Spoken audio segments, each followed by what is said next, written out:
Hey, we're totally prepared to go live right now. Absolutely ready. 100% ready. Crazy scramble to get on the air here, but Director Jordan's one of the best in the biz, and we are live on the air for the SquadCast. You can tell he's a fan of NASCAR. Yeah, He's in and out like a fiddler's elbow. I was just telling Max about 5:45 today. I was feeling pretty good about everything, and then I realized I had nothing done. So, hey, we're live. We're on the air. We're going regardless. We're here. So, thanks for checking in. We are the SquadCast. You are the squad. You are the fanalists, as we call you.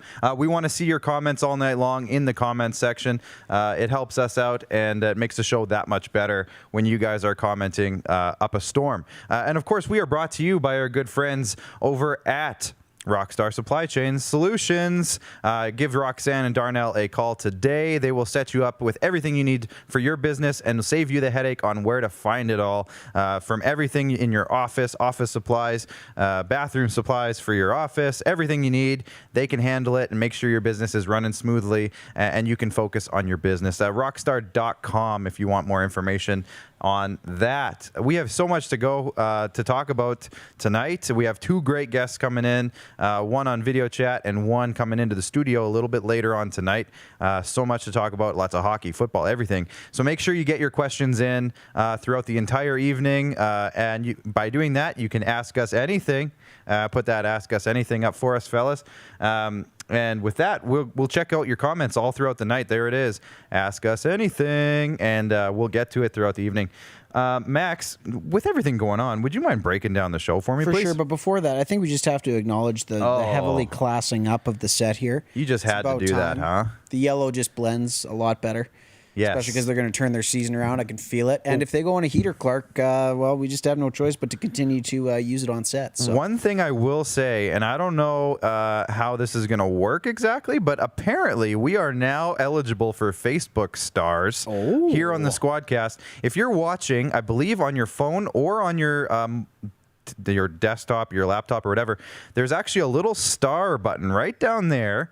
And somewhere on your Facebook, wherever, but there's a little star, and if you have to, it's pays. You support us a little bit in the financial side of things. Fantastic. But your comment gets highlighted. So I don't know if anyone wants to try it tonight. Hey, we'd be greatly appreciative. We're not saying you have to, but if you want to, give it a shot, and we'll see what happens. We're not saying I'm kind of curious. But it's highly encouraged that you do. Yeah, I'm kind of curious is all. Yeah, for sure. So Max, fans always beating around the bush. It's fine. Let's do the breakdown. I'm going to share the show a little bit because we're still scrambling here to get going, but let's do it. Break it down. Alrighty, let's do it. It's episode 21, everyone. It's the Matt Hubauer edition. Somebody pointed out there. Yeah, Matt Hubauer, big time Regina Pats back in the day. Somebody pointed out that it's the Blackjack episode. Co-commish of my fantasy draft, Mr. Brett Ellick. Brett Ellick. That's also Shout a out to fantastic Brett. one. Yeah, absolutely. There's a lot of things to go over as the smell of baseball season and NHL trade rumors dominate the air. Oh, baby. Carson Wentz is a Colt. Where do the Eagles go now? It looks like Hurt City, his fantasy stock shooting up faster than the Dow. Ooh-wee. The Leafs want the real Phil Stock the thrill. markets. Hey? That's right. The Leafs want the real Phil the thrill, eh? I'm here to tell you, Leaf fans, not so fast. No matter what happens, it still won't change your ridiculously embarrassing past. Good one. Happy anniversary. You're talking, yeah. Well, we'll get into that in a second, and we'll get into the Philip Forsberg discussion in a second as well. Thrill. Speaking of this jersey, it's perfectly timed, Max. Oh, yeah? So when he gets traded to Toronto, you'll take that off my hands for $60? Yeah, I'll think about it. Torchiel. He'll light that up for you. I'll think about it. Anyways, Rob Vanstone checks in for an Around the World of Sports talk, and Joel Henderson stops by to tell us the top 2021 NHL prospects that are all but a lock. Thanks for joining us tonight. It's going to be great. Hey, Twitter, do us a favor. Calm down on the Mike Babcock hate. Yeah, there's quite a bit of that out there right now. There's a little bit of that out there today. Yeah, a little bit of Mike Babcock talk out there. Kind of coincides with... funny enough, he was on the Rod Peterson show today. Did you know about that? Did you hear about this? You don't say. Hey? Crazy. Wow. It was quite a wild couple of days as the producer of the Rod Peterson show with Mike Babcock getting hired by the U of S, making his coaching revenge tour, if you want to call it, the redemption tour. So we got him on the show today. We were his first, I'm going to say it, we were his first interview since he got fired from the Maple Leafs about a year and a half ago. And, some of the media took notice. It's like they might have tuned in a little bit and watched the show because They were all talking about it on TSN Overdrive today. They were talking about it all over Sportsnet today. It's not a bad thing. It was an interesting, and I got an interesting email yesterday. I'm not going to talk about it here, but maybe one day I'll bring it up. But it was really interesting to get the email that I got. Yes, Something you wouldn't think about somebody. Yeah. Anyways, we're going to get to the top of the order here as I continue to share the show. Again, hit that like, hit that share if you don't mind. But first things first, not something we really wanted to talk about today. No. But Tiger Woods was in a pretty major car accident. If you guys can put the picture up, I think I have it in there. That's his car. So that's the actual picture of the car? That's I it. thought that was like a Getty image. No, or that's something. it. So What? You know, if somebody's been reading into it, we've been so busy today. I didn't get to read the full story of what actually happened to Tiger, but my understanding is he got bumped or hit, maybe T-boned, and rolled off the side of a hill and flipped his car over a few times. Because if you're looking at that, I think that's at the side of a hill, but I could be wrong. It might just be on the side of the road. But my understanding is he rolled the car. He had some serious leg injuries from the last report I saw. I don't know what this means for his golfing future. I don't know if anyone knows right now what this means for Tiger and his golfing future. I think at this point, we're all just happy that hopefully he's okay in terms of general aliveness and health. Yeah. But, you know, Tiger Woods does so much for the sport of golf, for sports in general. He's one of the biggest icons of our lifetime. And, you know, what else can you say about the guy? I'm hoping there was nothing. We said this before the show. I'm hoping there's nothing nefarious here. I'm hoping there's nothing, there was nothing in his system, et cetera, et cetera. And this was just a accident. But I don't know, Max. What do you think? Well, ironically enough, I just actually tuned into the documentary that was on Crave. I highly recommend it for anybody that hasn't seen it yet. Just this weekend I was watching it, and then I saw the notification on my phone thing. I'm like, hold on, is this 2017 again when he had his first issue with driving under the influence? And I don't know, to me, I don't necessarily know if you can call it a documentary, but the feature, we'll call it, is a two-part feature. It definitely humanized the man a little bit. There is, we don't necessarily think about it when he's winning all these amazing golf tournaments and going on the runs that he went on. In 2008, when he won that tournament, I believe it was the U.S. Open on essentially a broken leg. That's just godlike stuff in terms of the athletic community, and anybody will tell you that Tiger Woods is as tough as they come. And this documentary / feature, biopic, whatever you want to call it, it really shows the development and growth and how he was trained to handle this type of adversity. Prayers up for him, man. Like I said, I certainly a guy that I look to in terms of athletic icons, and I've followed his career quite a bit. I enjoy the sport of golf thoroughly, and the game of golf is better with Tiger Woods in it. And the man's 45 years old, so hopefully he can come back from this. I read there was some ankle fractures, a laceration to his leg, non-life-threatening stuff, but stuff that he's going to have to get taken care of. So here's hoping Tiger's going to be okay. Absolutely. Just a quick couple shout-outs. My mom and dad are apparently ice fishing. Where did they say? Tobin Lake. I read apparently. it, Clark. Yeah, you read it because apparently they like you better. So, ice fishing at Tobin Lake. The jackfish are huge up here. I'm pretty sure that they're not there. But hey, love how you keep getting crazier and crazier with where you guys are. Brandon Rodmacher's checking in from RBI Baseball Softball Indoor Training Center. Keep doing big things, fellas. Absolutely. And Roddy, you're coming in soon. Yeah, we heard. You're next on the docket, Roddy. Me and Roddy had a small little Instagram exchange today. Oh. We're going to start the campaign up after Lake Tahoe. How about Lake Wascana for the NHL? Okay. What do you think? Me and Roddy had a quick little Instagram exchange. We'll talk I will about that jump more on later. that train. We'll get on the Photoshop. We'll figure something out. I will get on that wagon. I liked it too. Zach Nelson saying that the LA sheriff says Woods was traveling at a high rate of speed and flipped his car. So I'm again hoping there's nothing, there's no intoxication involved and it was just a mistake. Doesn't sound good either way. Are you scrolling and SquadCasting over there? I'm sharing the show, man.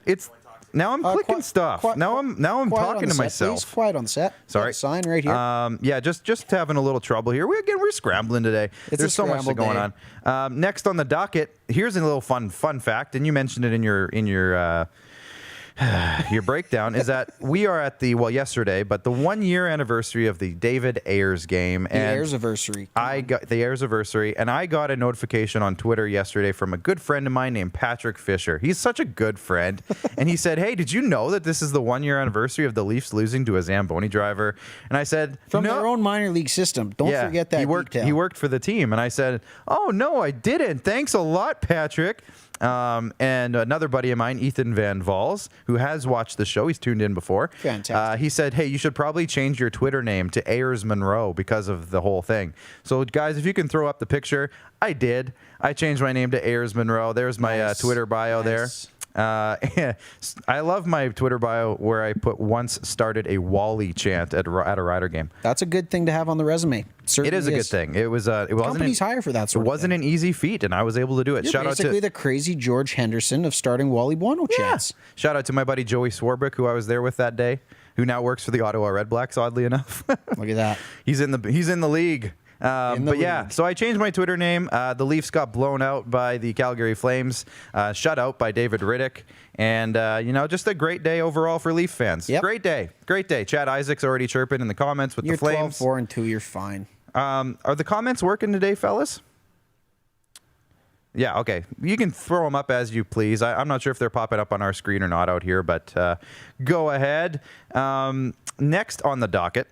I messed up my I feel like I'm in a script here. courtroom right now. We're on the docket. Carson Wentz is going to the Colts. How about this? Can we throw this picture up here, gents? Check out this picture. Now, I heard a rumor that he's not going to be getting the number 11 because there is a receiver, Michael Pittman, who's there. Yep. He's number 11, and I guess he's not giving up his number, which I find interesting. Franchise quarterback coming in, you're not giving him your number. See, I mean, I don't know what the dynamics are with that. I mean, that's, again, our eyebrows are raised because usually it just always happens, right? But I mean, let's be honest. Like, Carson Wentz isn't Tom Brady. It's not like the Chris Godwin, Tom Brady situation where it's like, of course Tom's coming. Like, give him what he wants. Give him my house. Okay, give fair him my enough. girlfriend if he wants. He's okay. So you don't think that Carson Wentz is as good as Tom Brady? No. What am I missing here? A lot. But anyways, 7 Super Bowls. The interesting discussion around the Carson Wentz to the Colts is he joins his old offensive coordinator. The Colts have a great offensive line, and they have some weapons for him to utilize. Some young guys. So T.Y. Hilton's there. They got Pittman. He's pretty good. Jonathan Taylor at running back. Shiny new running back to work Couple with. running backs. Their defense was better this year than a lot of teams' defenses. So Carson Wentz is going to a great situation. And, the Eagles get a couple of draft picks out of the deal. They're probably going to end up getting a first. That conditional second rounder that they got is probably going to end up being a first. The conditions seem like they could be met if Carson has even just an average season. Okay. So they're probably getting a first. They're getting a third-round pick out of the deal. A lot of people are saying either that's way too much or not enough. So it depends who you ask. My first reaction, and Darren DuPont we were talking about it, and I said, that's it? That's all they got for Carson Wentz? But he has a massive contract. I think the Eagles have to cover most of it. $32 million in dead cap. So, I mean, highest dead cap hit since my former boy Jared Goff. I think the Colts are got to be super happy about this trade. Carson Wentz is still young. He's still moldable as a quarterback, and he's going into a great situation where I think he's going to succeed. Absolutely. Send in your comments now if you guys think that was a good move for the Colts. My dad says franchise quarterback. I'm just saying that they've spent a lot of assets. Draft picks are expensive in the league. Yep. And they've gotten a young-ish quarterback who has put up big numbers in the past. He's had an MVP caliber season before. He was under this same offensive coordinator. He was being touted as one of the next big ones. So he's still young enough that they can do a lot with him, and I think that they have a great chance of doing that. Next topic, Max, unless you have anything else to add to this. I don't know. At the end of the day, I think maybe just addressing that Wentz was run out of town. Our good friend Dartnell over at Rockstar Supply Chain Solutions, big Eagles fan from what I understand. Correct me if I'm wrong there. Heard that. It'd be interesting to see his take on this. At the end of the day, Philly Eagles fans, they are as ruthless as they come. I got a couple of buddies that are those types of fans, and man, it's you go on a 3-game losing streak in Philadelphia, it feels like a 9. It's just tough, and I don't think his confidence has done anything but erode the last few years. I know we talked about that on a show that we were featured on last week. When you have Nick Foles literally win the Super Bowl for your colors, that was supposed to be his team. He was on the sidelines being the alpha cheerleader, as it were, for that situation. And then the Eagles go out and draft Jalen Hurts. Well, what does that say to your 28-year-old quarterback who just a few years previously you spent your second overall pick on? Again, it's one of those things where it's just unfortunate to see the way that it ended in Philly because he could have had an illustrious career for a very storied franchise, but he gets a fresh start. He gets a chance to go to Indianapolis where there's some really good fans and, as you said, some really good pieces around him. I see a little redemption for Carson Wentz, and really the price tag to get him, not that bad. If you're an Indianapolis Colts fan and he does well, he's more than worth a first-round pick. Oh, yeah. 100%. Yeah, absolutely worth it, for sure. I'm seeing we have some great viewership numbers in here tonight. Drop us a like on the episode. If you're watching on YouTube, I see we have a few viewers on YouTube. Hit that like button over there. Give us a little bit of engagement. It helps us get some views. That it does. The more you guys comment, the better the show is. It's going to be better the more you guys comment. Jamie Anstey saying, I'm seeing on Twitter that J.J. Watt might be going to the Bears. Smack my face and say he's going to the Packers, so I'm not disappointed. I didn't see anything about the Bears. I need to see some proof on that one, Jamie. I've seen a bunch of rumors, but the Bears have not been one of them. I mean, I could see They've it. got a good defense, but yeah, it's going to be interesting to see the contract. Whatever team gets JJ Watt, is it going to be something close to what his expected salary of $17.5 million was going to be? I don't know. If you bring him in on a 1-year deal, something again low base, high bonus. I guess we'll see what happens with JJ. But I don't know. Chicago's got a pretty good defense. They need some weapons on the offensive side of the ball. I think that's where they're going to have to spend their cap. They got to have a conversation with Allen Robinson, Jamie. What's going on? You haven't had a conversation with your top receiver? They got some stuff they got to work on. Chad Isaac is just saying that they have, I guess, investigated the presence of alcohol or other types of narcotics in Tiger Woods' situation, and there were none present, apparently. Glad to hear that. I'm hoping, again, that he's okay, and we'll see where it all goes in the next couple of days. Adam Schultz is saying that J.J. Watt is trying out hockey. Yeah, there's a video. Did you see him clapping it from the slot? Hammer a puck. Woo! Next on the docket, we got to keep going here. Trouble in Montreal. So the Montreal Canadiens are a little bit upset right now, and if you talk to any of their fans, they are jumping off the boat. Yeah.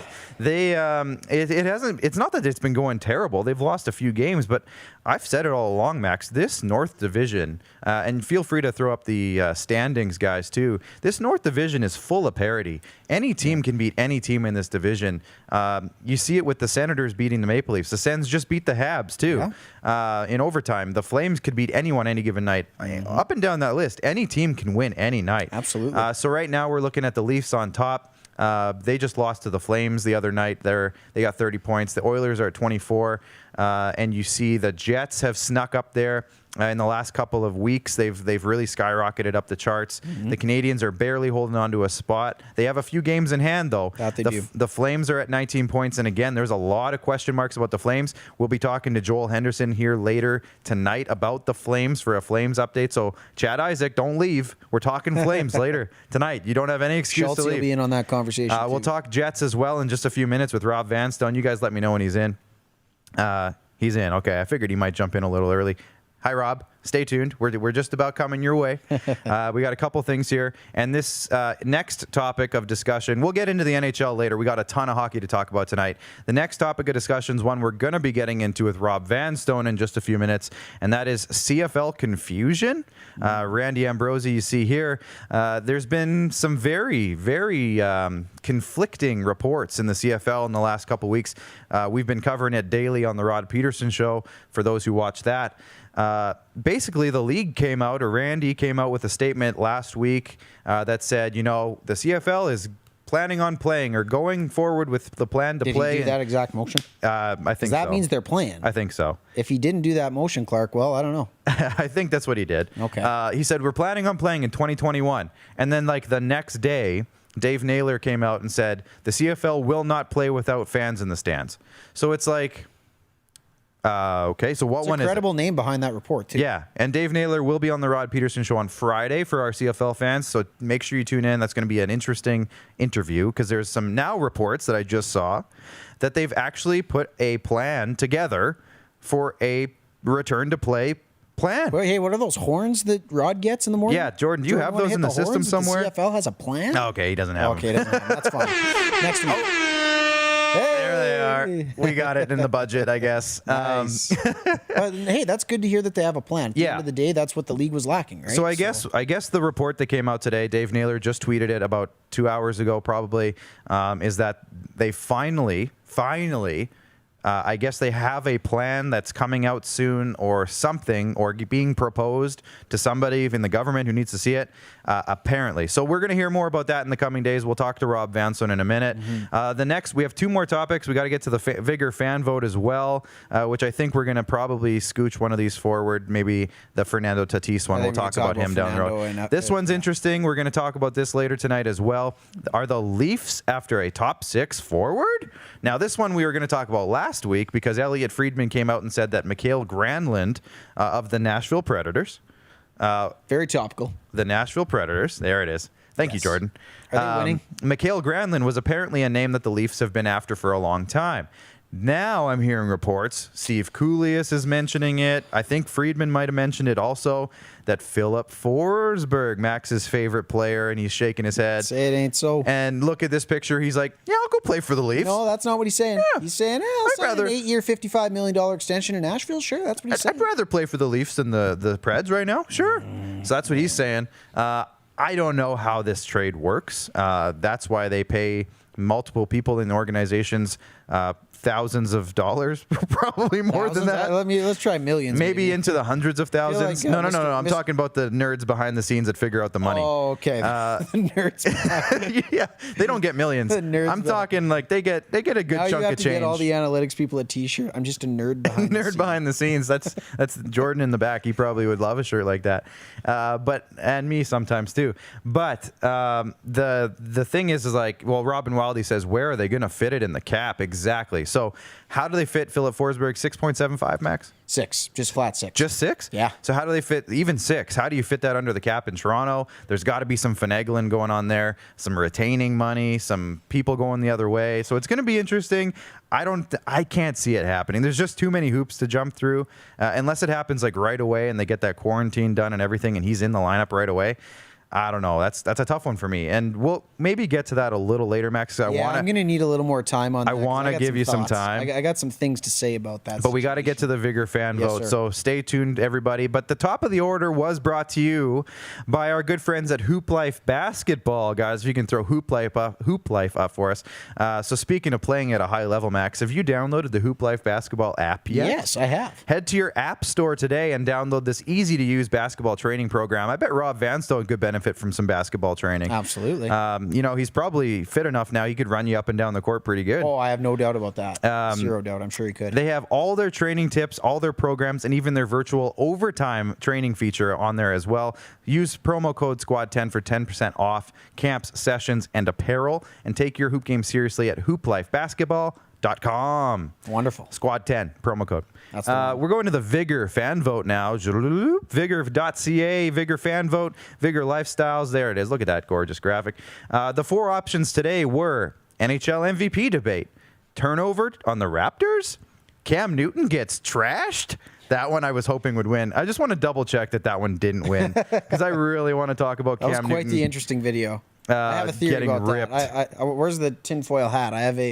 You have a theory about that one? Yep. You think it was set up? Well, he's a free agent this year, Clark. He is. And what better way to generate buzz than to get trashed by a kid? To create a viral video. The other thing, too, now we're talking about it, didn't even win the vote. No. So maybe we'll get into it later on, too. However, Clark on the Leafs didn't win either, unfortunately. I thought I had a chance with the like 2 of your last 3. With the David Ayers. I've been winning lately. I know, it's crazy. So NHL MVP debate. And Rob, we're going to ask you this, too. So I want your thoughts on this as well. And don't say Mark Scheifele, please. Or Pierre-Luc Dubois. Not yet. He had a good game. Not yet. But the NHL's MVP, there's been a lot of discussion lately with Austin Matthews surging up the goal list, Connor McDavid just ripping teams apart at will, Leon Draisaitl doing his thing over there as well, Mitch Marner. But those are just 2 teams. Those are 4 guys from 2 different teams. So I put out Patrick Kane because the Blackhawks are doing well. Yeah, and without Who saw that coming? Toast. Who saw that coming? Toast without Patrick Kane. Patrick Kane is absolutely playing huge for that team. The Panthers are doing well. So is like Jonathan Huberdeau in the discussion. Barkov. Barkov, but Alexander Barkov they're leading. Huberdeau's leading the team in points. If you watch that team, though, and I have the luxury of doing so because they beat up on my Nashville Predators just a couple weeks No ago. wonder Huberdeau has so many points. He's playing the Preds. Hey, man, it was battle of the cats, and the wrong cats lost is what it is. Yep. But when you watch Alexander Barkov play hockey, it's amazing to see the things that he does. You can't even put it into words. No. I'm struggling to put it into words. He's a superstar. And all 200 feet of the game, he makes things happen out of nothing, and he's an absolute driver for that Florida Panthers team. Tune into some games and watch a Finnish stud go to work every night. I think, for the longest time, Louis Eriksson was the most underrated player in the NHL. And you're underrated until people call you underrated, and then you're not anymore. But I think Alexander Barkov is the most...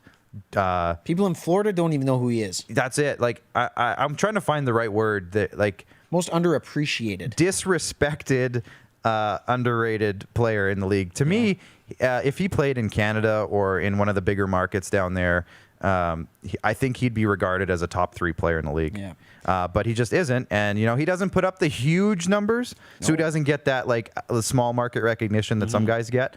But man, the guy can do everything. He's certainly capable, man. And we talk about it before, right? We talk about Patrice Bergeron, Jonathan Toews, Sidney Crosby, and you got to put Alexander Barkov in that elite group of centermen. Yeah. Just for the style that they play, just defensively responsible and able to just be drivers of their lines and create offense at any given moment and just be leaders, right? I believe all 4 of those guys are captains. There's no coincidence there. No, absolutely. So, hey, that was the Vigor fan vote. We want to hear your thoughts in the comments. Make sure you let us know who you think the MVP is right now. We did a vote. Do you have the vote graphic, guys? I think we had a picture of the vote results that we put up over the weekend, and it was... Somebody's dying in the back. Nice. Producer Alan, you okay? McDavid with a landslide in the votes. So we had 340 votes almost over the weekend, and McDavid tore it apart. I got just one note on that, and it's funny because, you know what, I agreed with you up and like Matthews has a 4-point night. Oh my goodness, look at him. He's Austin Matthews. He's emerging. Look at this guy.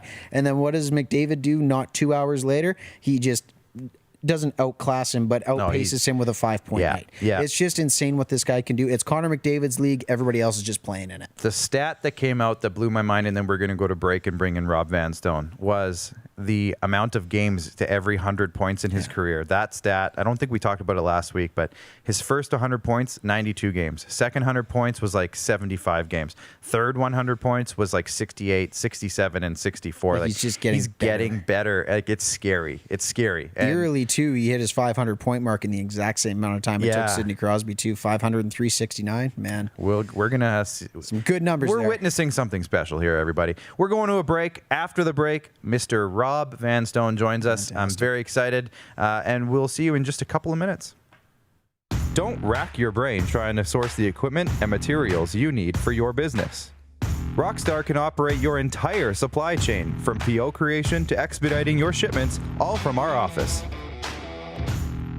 Leverage the buying power of the Rockstar Buying Group to not only save money and time, but also the headache. From gloves to glue, we can provide it for you. Find out more at rockstar.com. Comfort has always been something we, as people, strive for. It means that the places we live and work, and that the people we care most about, are able to go about their lives, focusing on the things that matter. While the world seems to be facing one challenge after another, our focus at FlameTech has remained the same for more than 20 years. Now more than ever, we need each other to support our local businesses. As an industry leader in combustion services, we are proud to attend to the needs of our communities and support the local economy. He's covering everything that matters to you. It's the Rod Peterson Show. Tune in live Monday to Friday, 10 a.m. to noon to catch the show live and be a part of the action. Take control by commenting live and sharing the show with your friends. Everyday hoop life.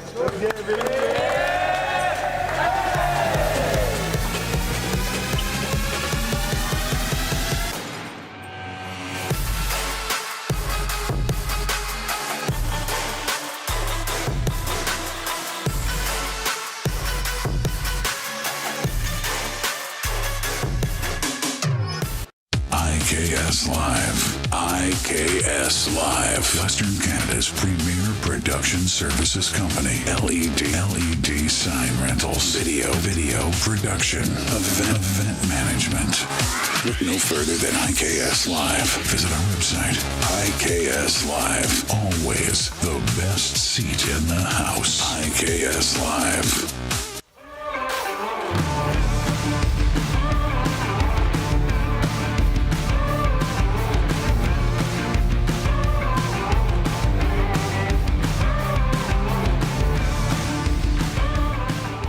All right, hey, welcome back. Make sure you give us a like and share on tonight's episode over on Facebook if you're watching. If you're on Twitter, if you have Twitter, head to @TeamRP Show. Give us a follow there and hit retweet on our live video there as well if you don't mind. It gives us a big hand. And we're going into our first guest of the night. Now, don't bring him in yet, guys, because I want to set the scene here a little bit. I have a bit of a story. So the year, Max, was 2009. I was going way back. Eh? I was it was about early spring 2009. I was a young grade 12 senior in high school at the time, and I had just finished pitching in the Regina High School Athletics baseball final. Did it go better than your Trappers appearance last year? Yes, okay, I actually had a pretty good game. Okay. We played the Riffle Royals. I was on the Campbell Tartans, and but yeah, don't even. You had no chance. Winston Knoll, right? Yeah, we whooped Campball in my year. Well, yeah, that was the thing. I wasn't there. Your story, go ahead. My story, yeah, back off. So I just finished pitching against a very stacked Riffle Royals team. You know some of the guys who were on the team. Zerf, Brzezinski, Cairns, Forst. They had a good team. There were some local players It was there. stacked. Now, nobody watching is going to know who I'm talking about, but a lot of the guys on the team went to college and played baseball in college, so pretty good team. But after the game, I was rummaging around in the dugout, and I see somebody walking over from the other side of the field. Now, they were looking to interview me, Max. The losing pitcher, but I pitched the whole game. Hold on, your chest isn't out far enough yet. Sorry. There you go. Puffing up my head a little bit. Good stuff, yep. But, so I was like, I'm okay, I'll do a chat. Now, who was this mythical person that I'm mentioning that was coming across the field with an angelic glow? That was none other than Rob Vanstone of the Leader Post, everybody. Rob Vanstone was my first ever sports interview, if you will. Fantastic. And now look at this, 11, 12 years later, we're flipping the script, and I'm interviewing you, Rob. How you doing tonight? I might be your last ever. I'll sour you so much on this that you'll seek another means of making a living. I remember that it was at Optimus Park. Yes, it was. And it was the dugout closest to Dudney. It was exactly right. Yes, I think it was by I think it was by one of the lights. Yeah, exactly. And I think the score, it was a pretty close game if I recall. I remember I broke Evan Zerf's bat, and we talked about that. I saw it. He was on my midget team back in the day, my minor baseball team, and I sawed off his bat. So I remember one of the questions, how does it feel to saw off Evan's bat? And I was like, pretty good, actually. I'm taking that out of Pass the warranty. He's got to go get another one. Nice. But Rob, before we go too far, you're half the man you were about a year ago, and I'm saying that in a good way. So fill us in. Where are you at? You're on an exercise streak. For those who might not know, you're on an exercise streak right now, and you've lost a good chunk of weight in the last little while. Can you tell us about your journey a little bit? Yeah, I'm hearing the half a man line a lot. I used to get that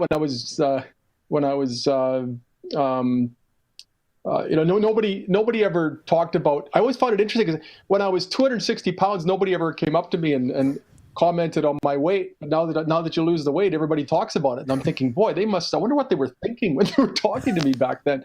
But it's slightly more than 40% is gone now. I was nice. 262.8 pounds. You can tell I'm a stats nerd when I round it off to the 0.8 or incorporate the decimal point. And I've stopped weighing myself since I got under 160.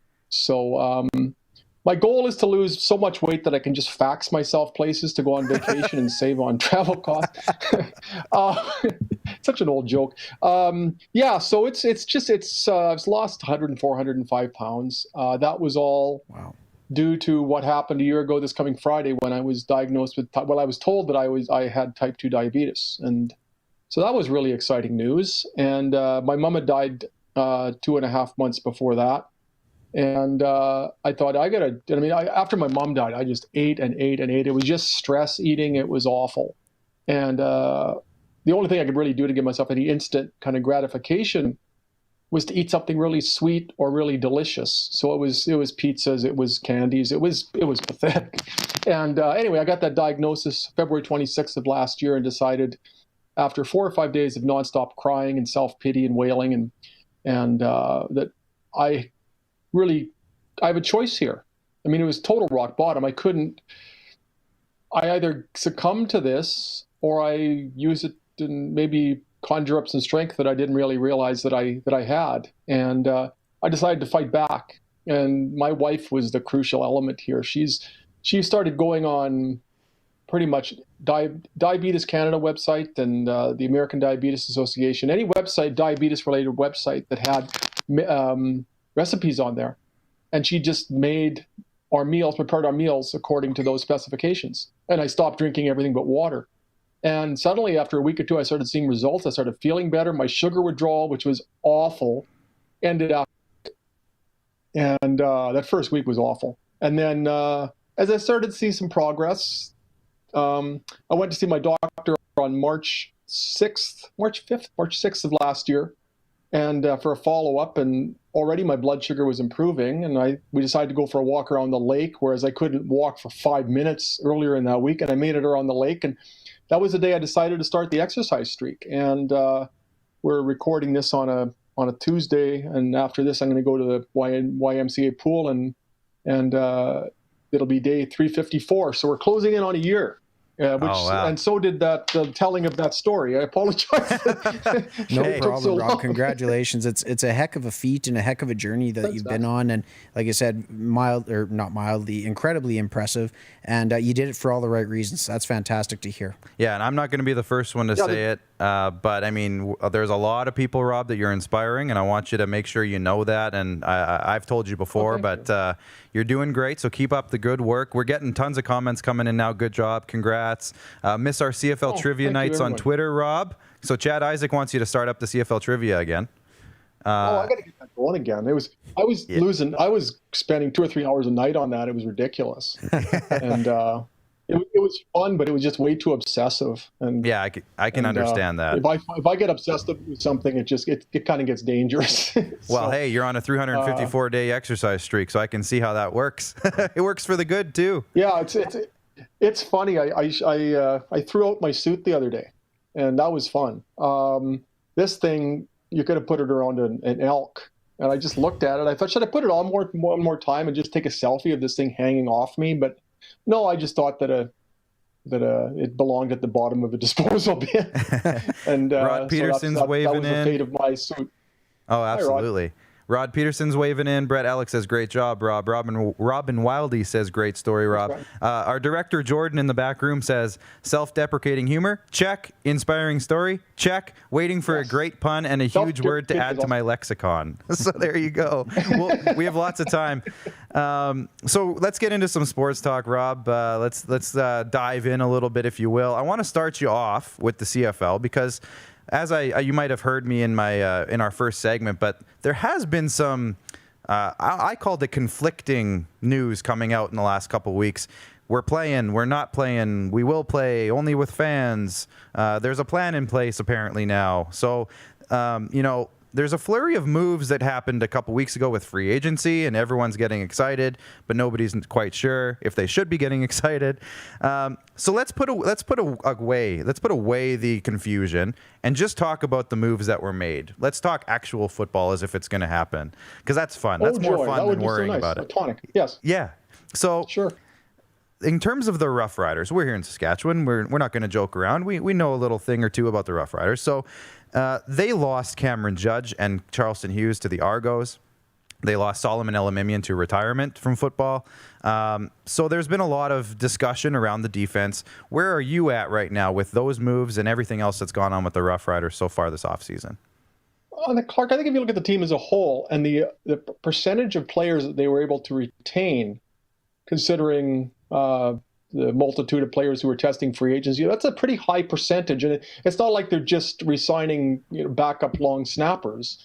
If you look at the offense in particular, they were able to re-up with pretty much everybody they wanted. And not only that, they extended Cody Fajardo by another year. So if you look at the retention rate, I think that's extremely good when you consider you're talking about a lot of 1-year contracts, and you're talking about the specter of salary cuts. To be able to retain the amount of players that they did, I think that's largely applaudable. But I think, as Jeremy O'Day said several times, you're never going to get everybody back, and I think that's unrealistic. It just so happens that the big names that didn't return are on the defensive side of the ball. So Solomon Alamimian, terrific player, and he had a fine year for them in 2019. But I think Larry Dean's pretty much the same guy. He's 32 years old, turning 33 during the football season ahead, presuming there is one. A 3-time All-Star in his own right. So I think that's a nice even swap there. Cameron Judge. Totally. Sorry, go ahead. No, I was just going to agree with you. That's all. As far as Cameron Judge, I think the magic number there is 8. If the Rough Riders can or 7, pardon me. Ideally 8. If the Riders can find 7 good Canadian starters, regardless of what position they're at, if one of them happens to be a linebacker, great. But if not, if they can flip the ratio at another position, if they can find the minimum number of Canadian starters, and those being good ones, and then better yet, an 8th, so they don't have to do all sorts of roster gymnastics if one of those 7 should get hurt, then I think Cameron Judge is replaceable, because you buy yourself the luxury of being able to put an American there. And Cameron Judge is a terrific player, but his value is enhanced by his citizenship or his Canadian passport or what have you. But if they can play the roster gymnastics to the extent that they can find an American to take that spot, that's a pretty wide pool, pretty deep pool of talent when you're suddenly making that if you're flipping that to an import spot. So yeah. That might be part of the solution there. I think you have to look at the overall ratio equation when you're assessing Cameron Judge. If they play their 7 starting Canadians in the same positions as they did in 2019, then I think it becomes glaring if you're replacing Cameron Judge with another national player who I just don't think can even be as remotely as productive. But if you can play around with it and give yourself the luxury of perhaps putting an American there, and maybe that ratio flip is at a cornerback spot. Maybe that's Eli Buka's job. Then I think you can paint over that. Charleston Hughes is going to be the tough one, despite the toughest one, I think, despite you're talking Canadian versus American with Judge versus Hughes. But you've got to get the pass rush that he exerts. If you don't get it from him, you've got to get it from somebody. I think that defensive line's it's solid, it's good, but they've got to be great. They've got to have somebody on that defensive line that can really make life miserable for the opposing passer and for the opposing offense. And that's what Charleston Hughes has been doing since 2008. And right. And I was going to say, do you think that bringing back Micah Johnson could potentially maybe give him now a chance to redeem himself from what was considered a down year for him?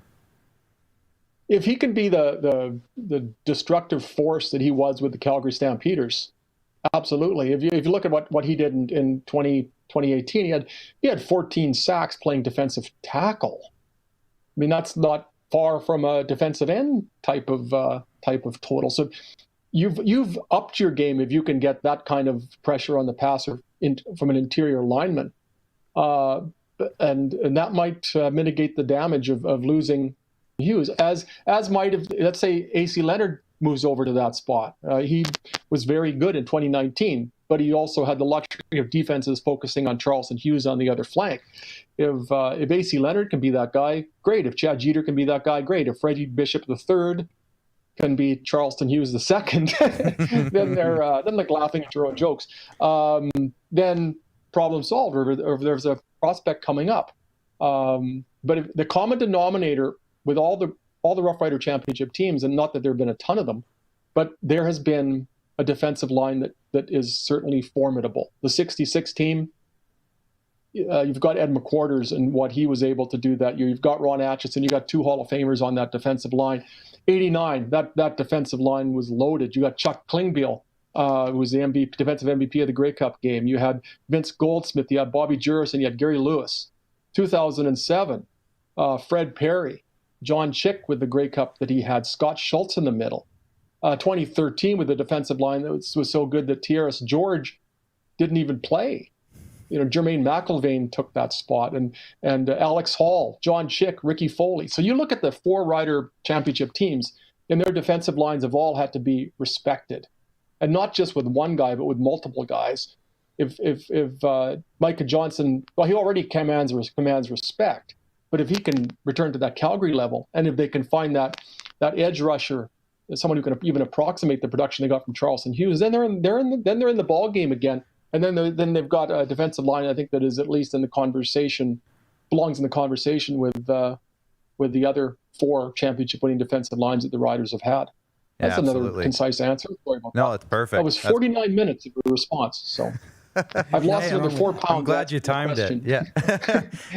We got 2 comments at the exact same time that came in when you mentioned that your suit could fit an elk, and it was from Rod Peterson and Robin Wildey up in Prince Albert, and they said an Edmonton elk. They both said it, so we'll see. We'll see. We haven't heard the official name yet, but there's Rod. You can see it on the screen now.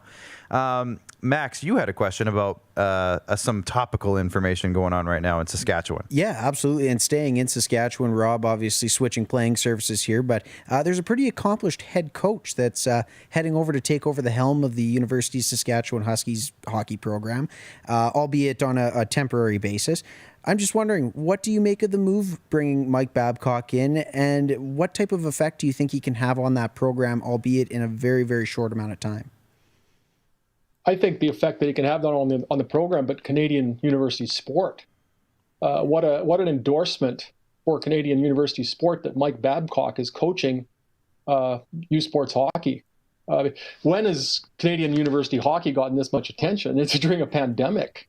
That is such a coup for them, and they haven't even played a game since March of 2019. So we're pushing, or February of 2020, March of 2020, we're pushing a year. So for them to be as topical as they are without even playing, I think the benefits are far reaching beyond the University of Saskatchewan. It's a coup for Dave Hardy to be able to do that. Yeah, and I know there was a lot of talk about the circumstances that are arising from Mike Babcock's departure in Toronto and the Mitch Marner situation. Nobody's ever disputed the fact that Mike Babcock is a very difficult coach to play for. He's very demanding, and he knows exactly what he wants, and for the most part, he was able to extract that from players. But you're not going to have a universal fan club. I mean, how many guys like playing for Scotty Bowman?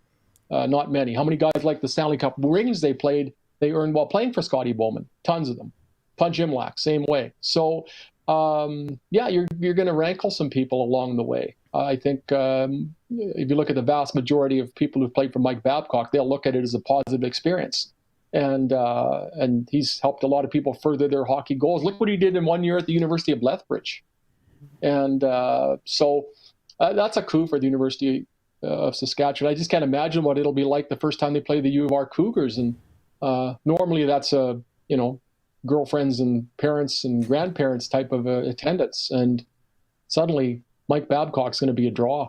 It's going to help university hockey as a whole. I can hardly wait to see a hockey game again. Absolutely. Roddy always calls those ones I saw one. Yeah, he always calls those ones the friends and family games, where it's just friends and family in attendance. Yeah.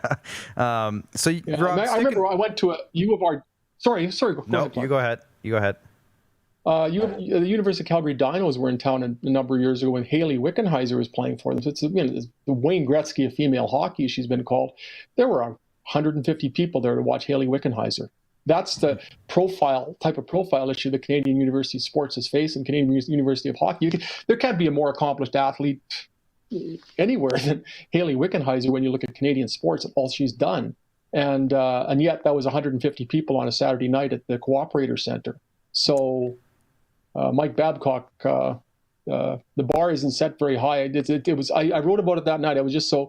I thought the fact that Haley Wickenheiser was playing university hockey was so cool. I thought it would be a real happening, and that's where the profile is and has been.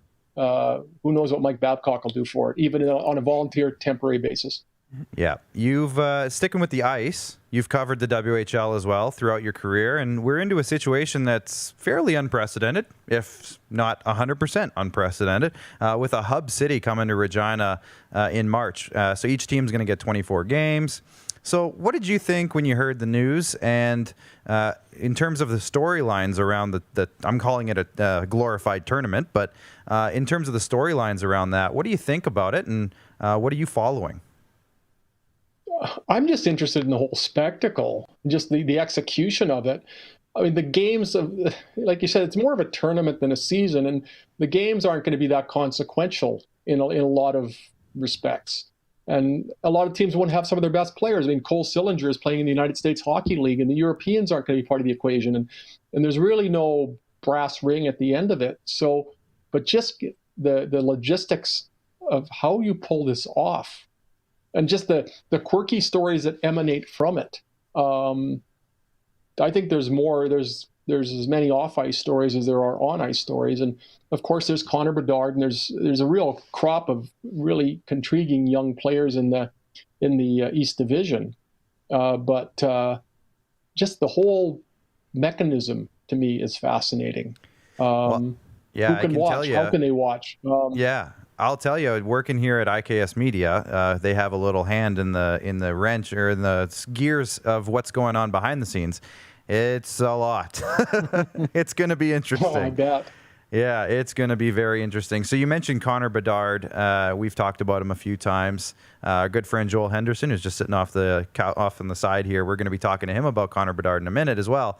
But what do you think your expectations are for a season like this? 24 games, young kid coming in, kind of everyone's going to be rusty, and no practices leading into the tournament or the games itself. So what do you really expect out of Connor Bedard? And can we see something special, even though it's kind of a weird situation? I think it might be beneficial in that it might sound ridiculous, but he might be a step or two ahead of some of the other players in that he's already been to Sweden. Because he's such a high performance player, such an elite player, maybe he's had some opportunities training wise and certainly playing wise, practicing wise that others may not have had.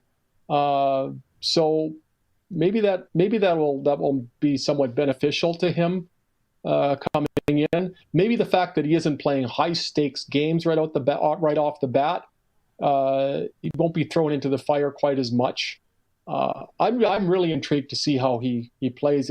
By so many standards, he already has an elite shot at age 15.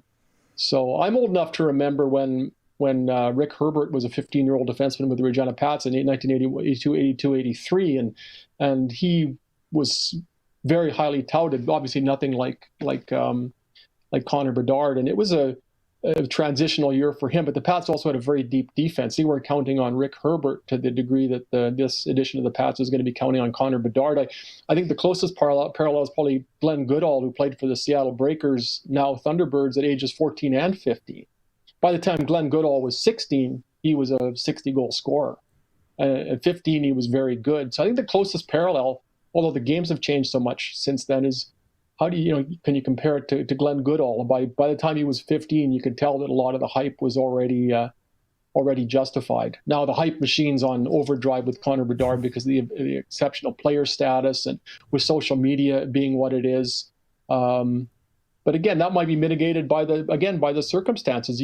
It could be overwhelming for a young kid, except you've hermetically sealed Connor Bedard as well as the entire East Division bubble. So there's not going to be people, scrutinizing him and saying things from the stands. Nobody's going to be calling him a bust if he doesn't get 3 assists in his first game.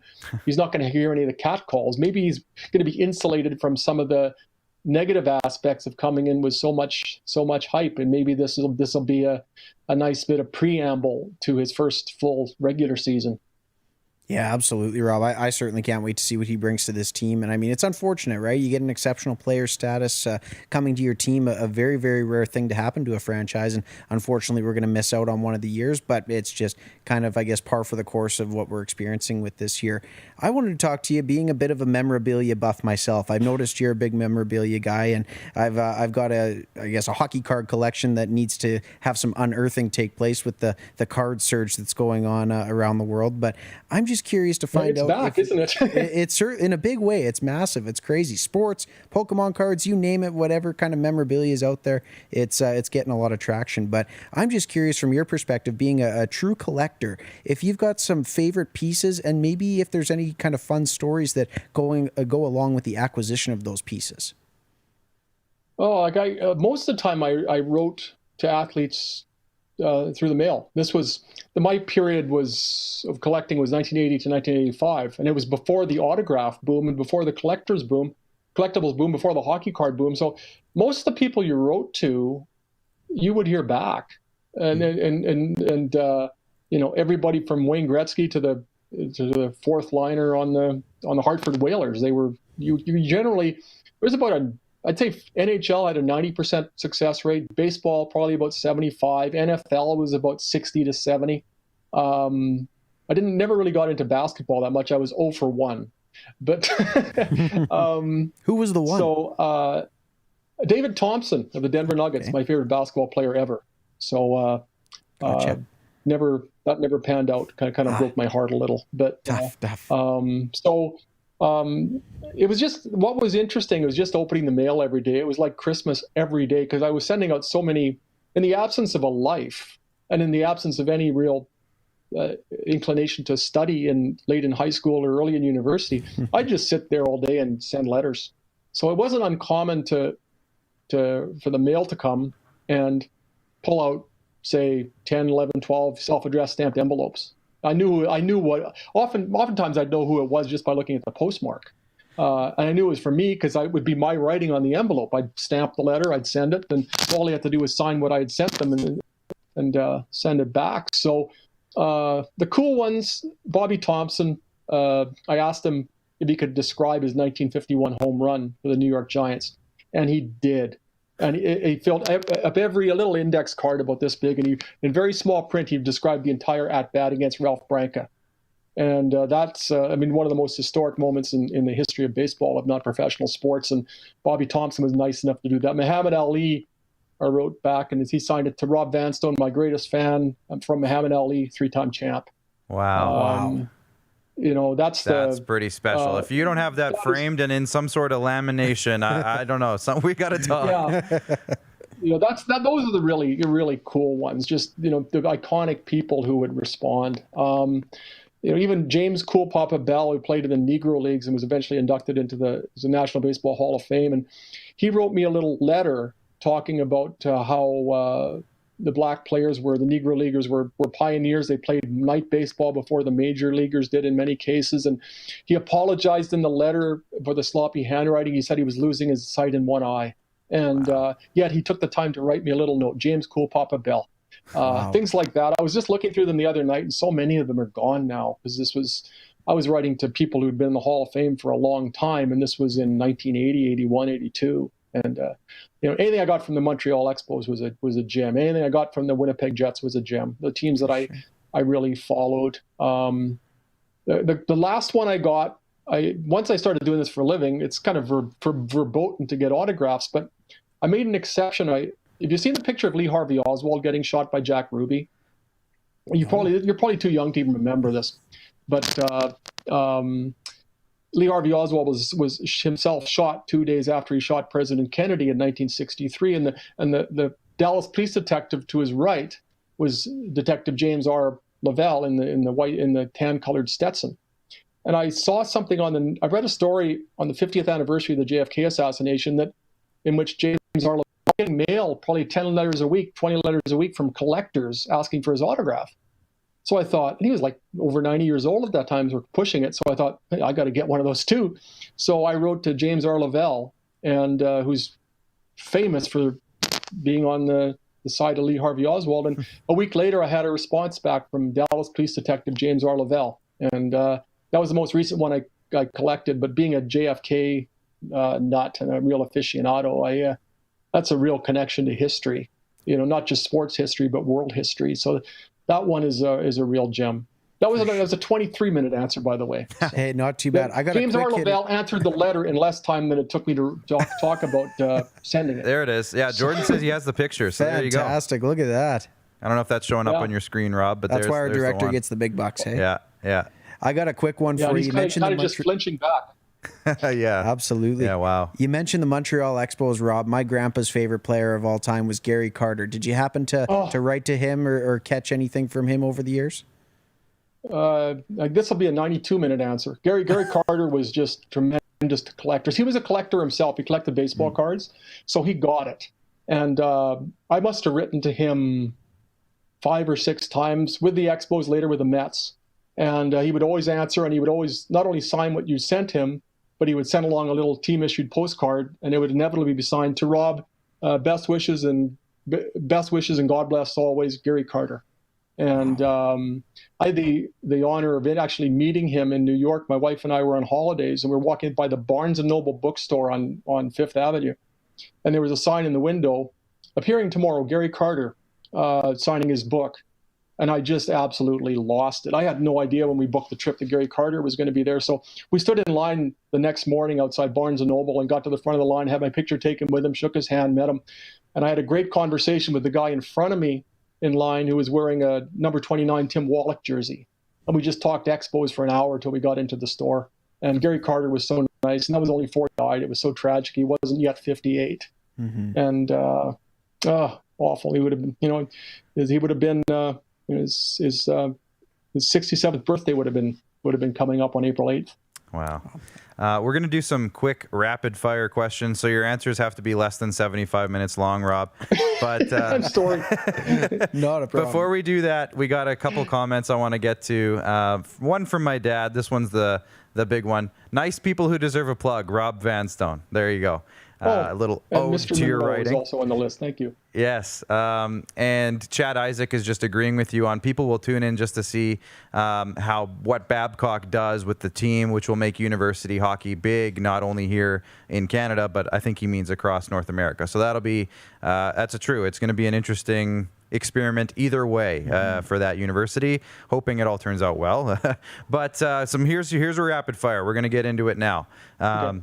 Will the CFL play in 2021? I think it'll take a lot of left turns and right turns and north and south, but maybe a half a season.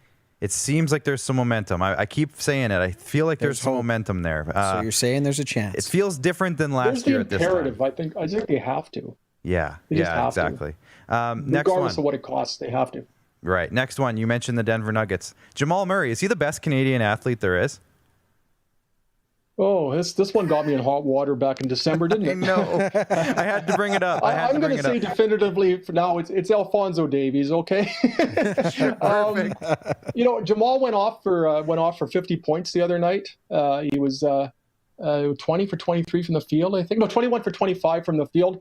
Scored 50 points in an NBA game without shooting a free throw. So he put himself back in the conversation. I still maintain that what he did in the NBA playoffs last year, he was doing things that only Michael Jordan and Jerry West and Will Chamberlain had done. That's the kind of stratosphere in which he was hovering during the playoffs. So, I'm going to come out and Jamal Murray's it right now.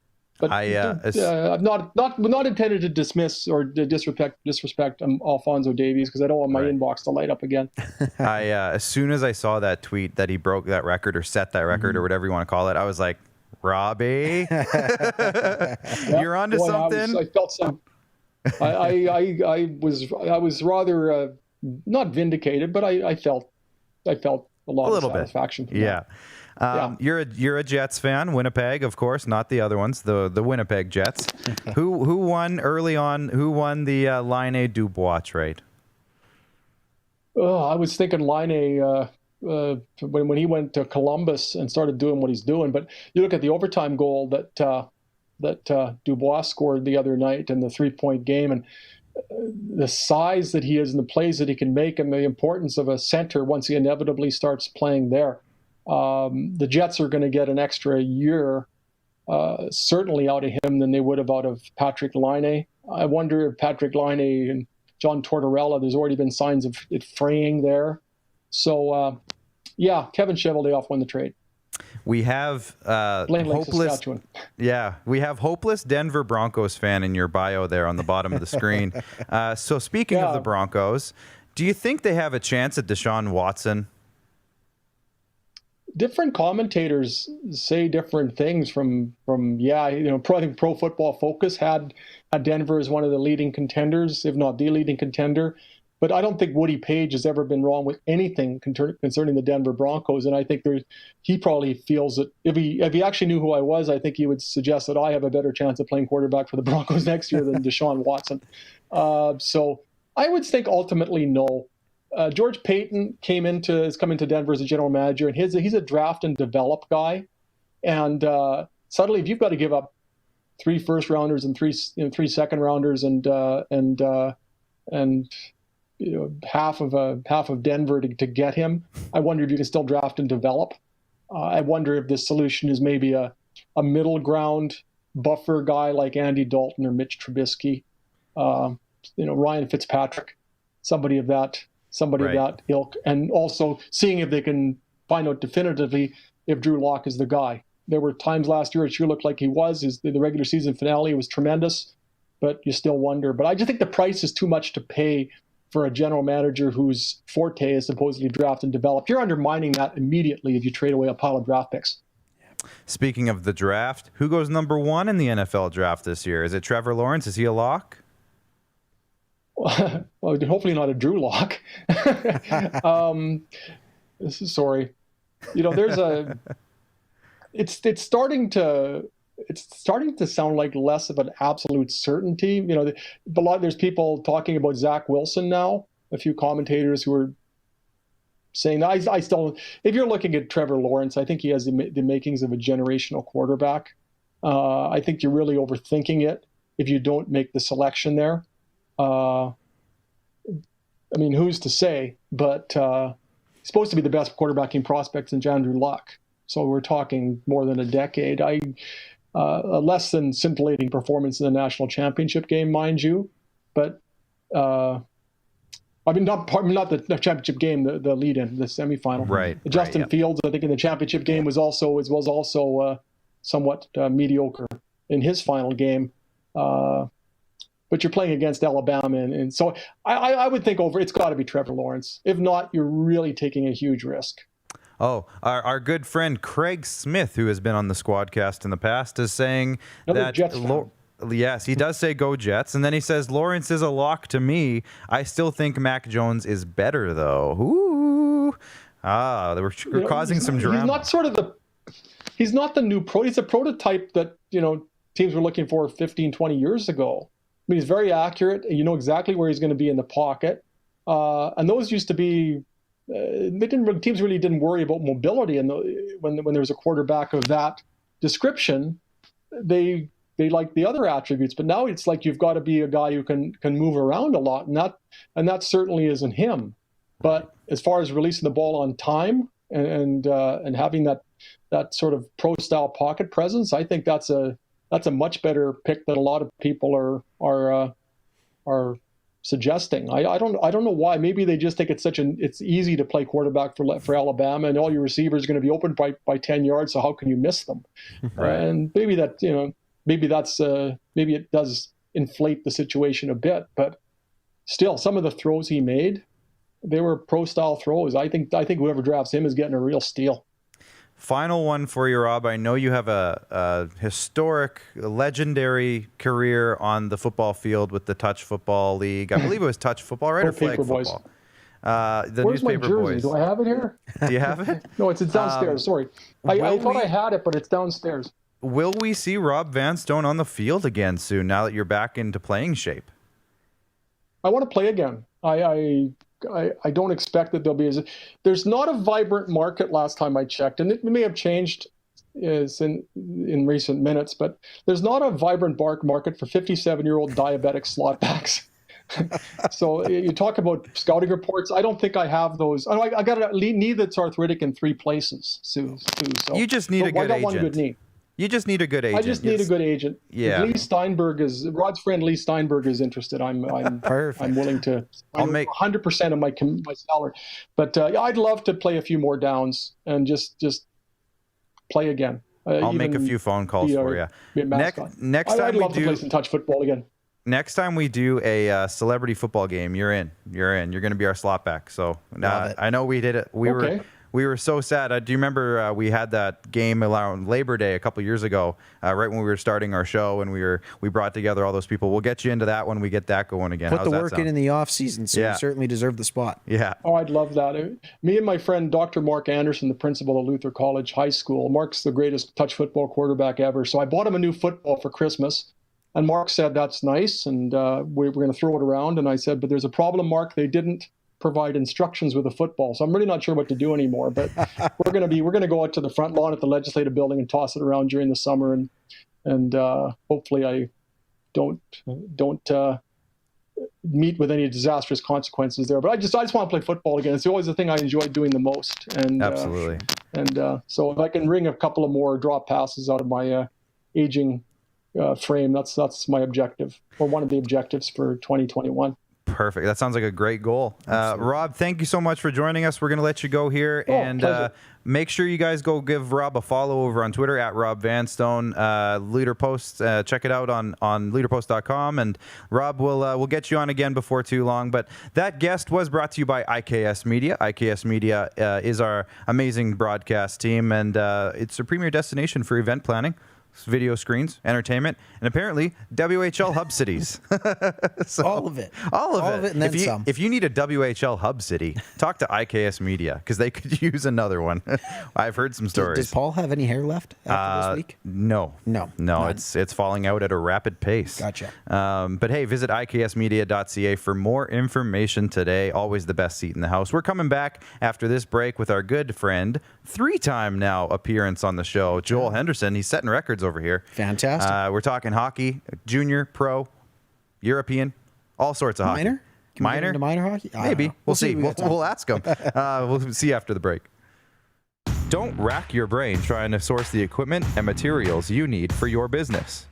Rockstar can operate your entire supply chain, from PO creation to expediting your shipments, all from our office. Leverage the buying power of the Rockstar Buying Group to not only save money and time, but also the headache. From gloves to glue, we can provide it for you. Find out more at rockstar.com.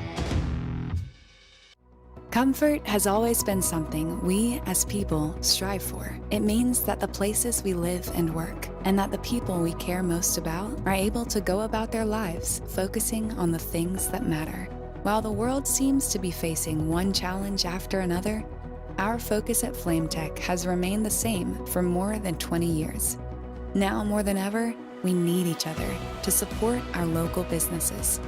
As an industry leader in combustion services, we are proud to attend to the needs of our communities and support the local economy. He's covering everything that matters to you. It's the Rod Peterson Show. Tune in Monday to Friday, 10 a.m. to noon, to catch the show live and be a part of the action. Take control by commenting live and sharing the show with your friends. Everyday hoop life.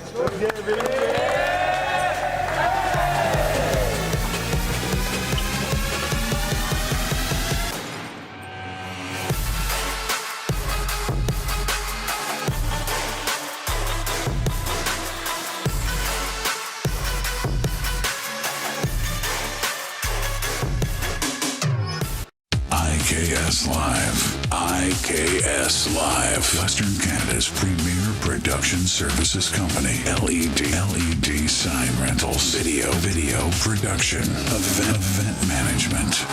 Look no further than IKS Live. Visit our website. IKS Live. Always the best seat in the house. IKS Live.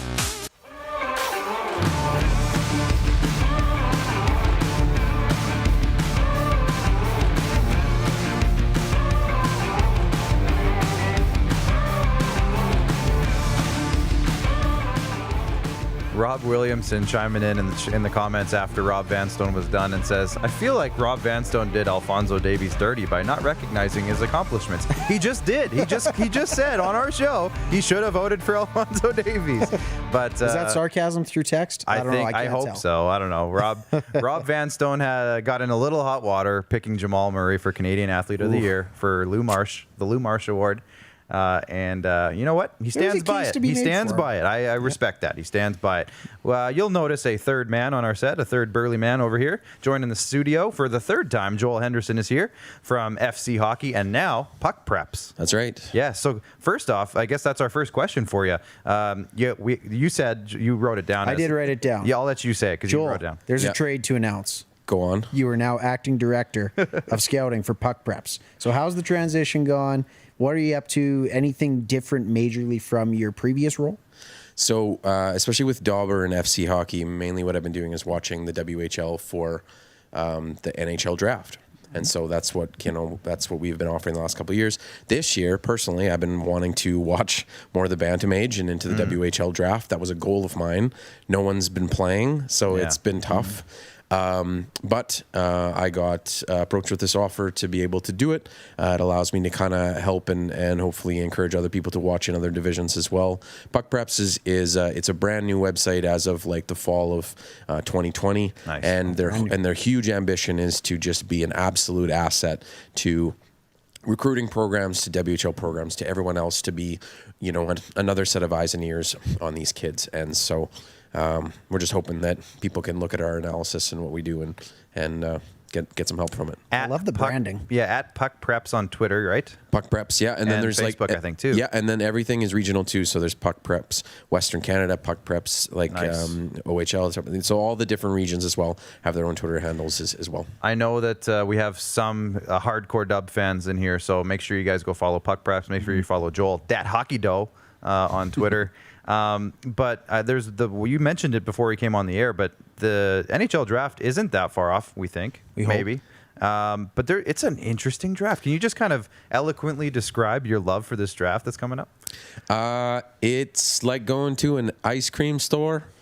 You kind of just take whatever flavor you want. You're right. There's no, it's not everyone chanting bubble gum as they go into the room. It's there's often this debate, especially in the draft, with you always take the best player available, but that's very nuanced, because people think that different players are the best player. And so if there's any year that you just take somebody who fits within your program, within your style, within your whatever, I think this is going to be the year. This is going to be one where we go back through many years and the redrafts will be all over the place. Yeah, that'll be interesting. Can you guys toss up Joel's top 15 graphic? We brought it in here. Put it in Look the at way. that graphic. There we go. Hold on. Alan's getting a little trigger happy. So this is your top 15, and we've talked about it a couple of times as well. We talked about it last time you were on because we were talking World Juniors and who's the next crop. We mentioned, I remember that was a conversation. You mentioned a lot of these names in that conversation. Now, Owen Power, Max was saying that he thought he'd be in the top, and you have him at number 5. I'm just reading headlines, apparently. I guess you're a headline reader, Max. Yep.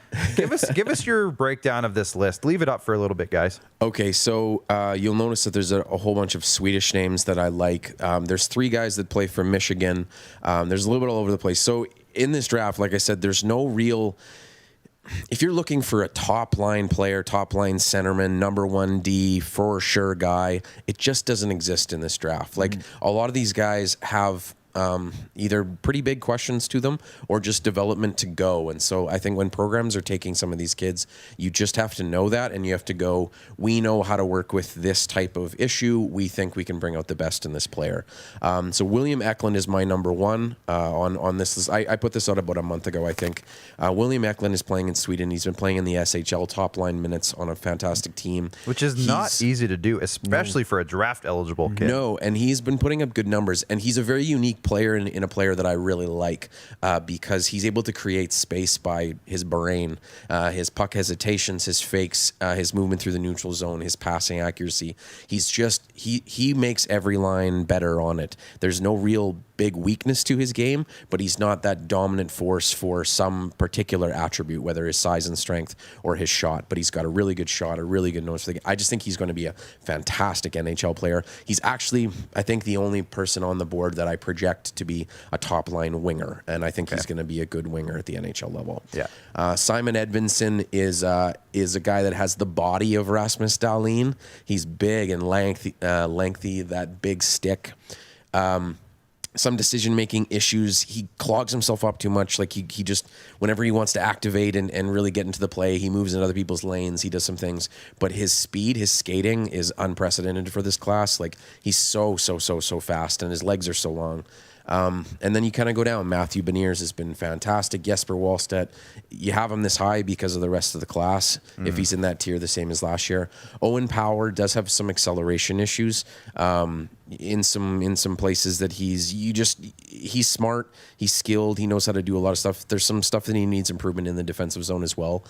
So even me having him at 5 there's a lot of people out there that have him way lower than that. Oh, okay. So, but I think the general consensus from what I've seen from scouting organizations and stuff is he's still for sure in a top 3 for a lot of people. But there is some sizing concerns there. He's kind of like who's for Florida? Who's Florida? Eckland. Yeah, he's kind of like an Eckland Aaron light.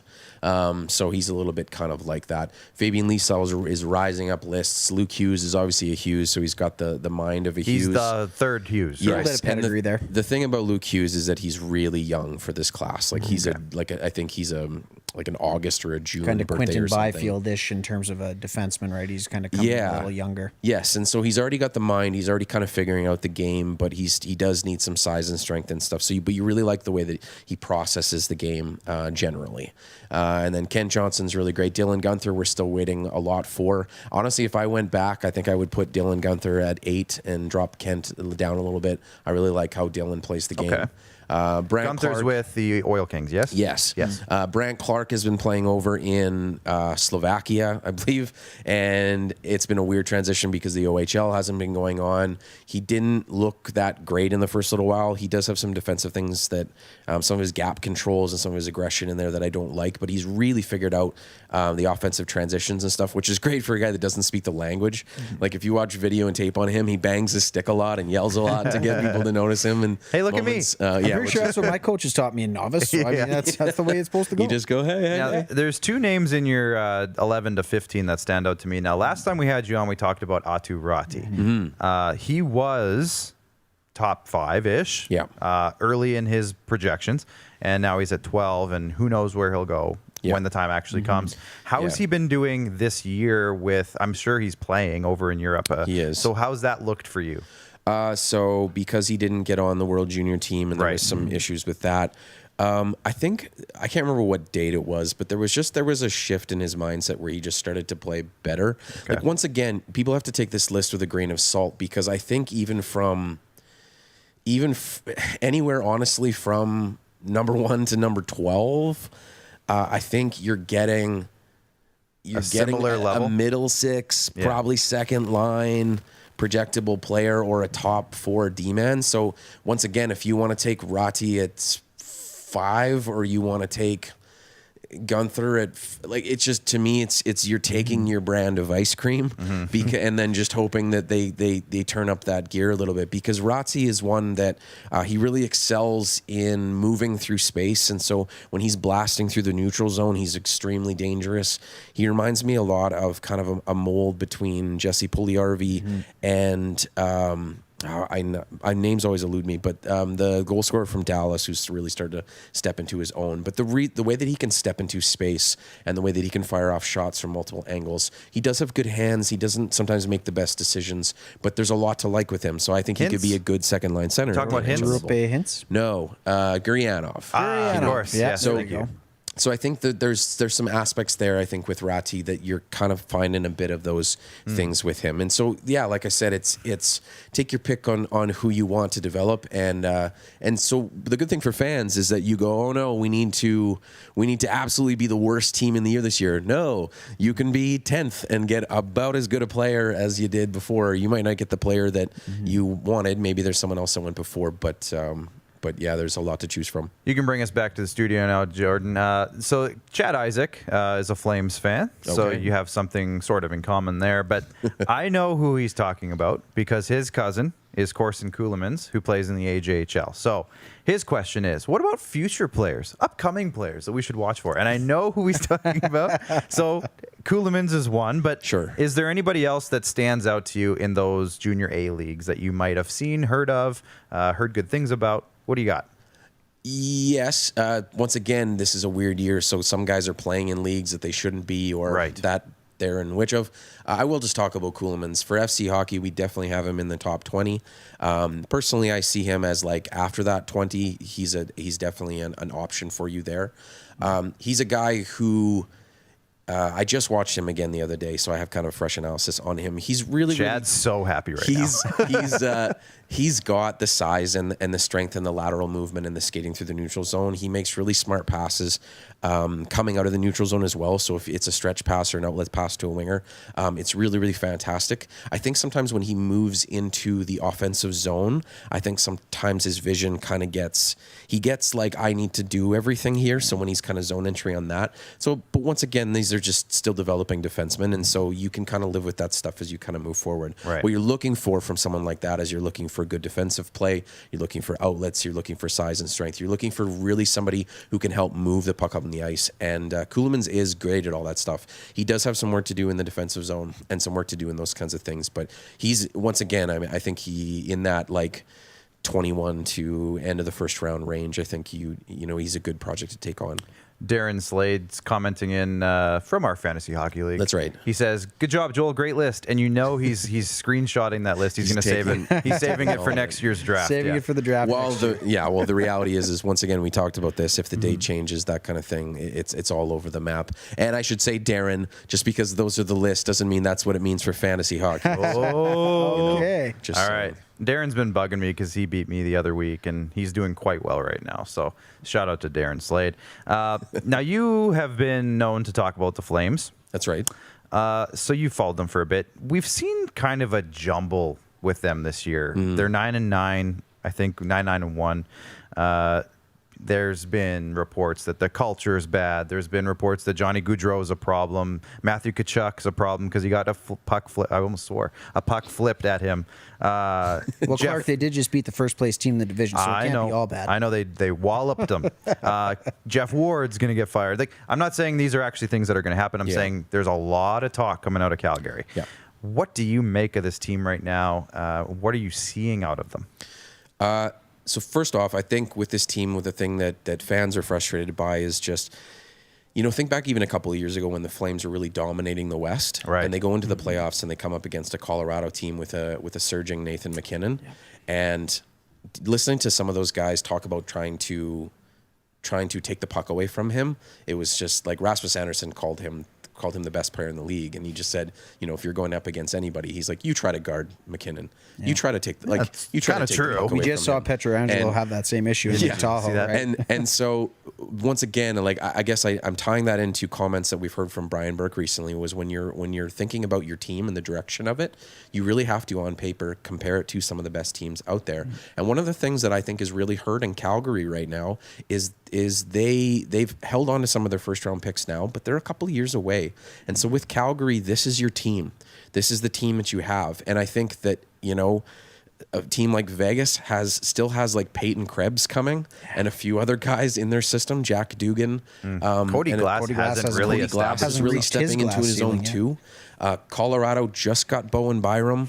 They still haven't gotten Alex Newhook, who's probably coming next year. Right. They've got some really great talent who's still blossoming, and they're a young team. And so I think when you put the Flames up against some of these other teams, you notice like this is the team that we have.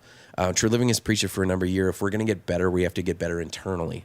And so when you look at this team and you look at some of the matchups that they're going, it's hard for them some nights. Just simply because they've got some of their players. I kind of describe it like this: if some of their players have, there's players in this league that have tool belts that are full of tools. Somebody like Nathan MacKinnon, he can beat you with his speed and his strength and his shot and his vision, and he can do those sorts of things. And some of the top tier players on the Flames have maybe a tool less. Maybe they don't have a strength, but they've got all the rest of them. Maybe they don't have all these things, but they don't have the speed to the neutral zone. And so they sometimes against nights they pair up well, but some nights they don't. And some other guys can exploit some of their weaknesses through the playoffs and through those times. And I think that's what Flames fans have seen. So Flames can beat any team on any night. But when you really focus in on them, sometimes you can pick them apart, and it's hard for me to say as a Flames fan. And so that's when I think what most fans are hoping for is not this wishy-washiness. They want to know: do we actually believe in this team, and is a team to believe in, or do we go? Is this the time that we try to maximize the assets? And that's a hard thing to bring up. I brought it up with people on Twitter today, and I said, is it time to think about maybe trying to maximize some of these assets? And some people were like, hard yes, and other people were like, how dare you? No middle ground. So, yeah. So that's the one thing I've thought about with the Flames, and coming into this year, to me, in the Canadian division, they were the team that I felt the most safe saying that I know what this team is. You kind of mentioned it. They've been together. The core of the group has been together now for 3 seasons, 4 seasons, and you're still kind of seeing the same stuff happening. So is that kind of where some frustration comes?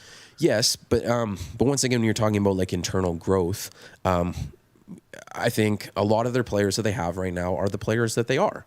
And I don't know if the step forward for them is a huge step. I think Matthew Tkachuk, we know what he is, and he's a great player. And same with Gaudreau, and same with Monahan, and same with whatever. What you're hoping for from a Dylan Dubé and Yusuf Valimaki and bringing in a top-tier goaltender is that this will give them over that hump. But we're seeing that they're not, and some teams are still able to pick them apart. Also, one of the sad things to see is Mark Giannano's taken about a half step back this year, and he's 37 years old. And so if you're looking for that push, Gaudreau, to give him all credit, he's come out really, really strong this year. You can see it on every shift, every night. He really gives everything that he has. He's such a creative player for the Flames. So I just think the other thing that's hard for Flames to hear is there is no middle ground with Flames fans. But the thing is that's kind of where they live, because let's say you trade. Let's just speculate. You trade Gaudreau. You speculate trade away. Monahan. Yes. You trade. You see what you can get for Giordano if somebody can fit it under their cap. You kind of trade away some of these guys, and you move, and you go, okay, this team is now Tkachuk, Rasmus Valimaki, Dylan Dubé, Elias Lindholm, Andrew Mangiapane. Do you think that this team is going to tank to give you a number 1 pick later on? No, probably not. They're going to compete every night. Yeah. And so, even if you trade these guys away, you don't have a bottom feeder team that you can guarantee is going to whatever. These guys are going to come out every night. And so I think either way with this team, you just kind of have to. I think what we'll see from True Living is just retooling on the fly.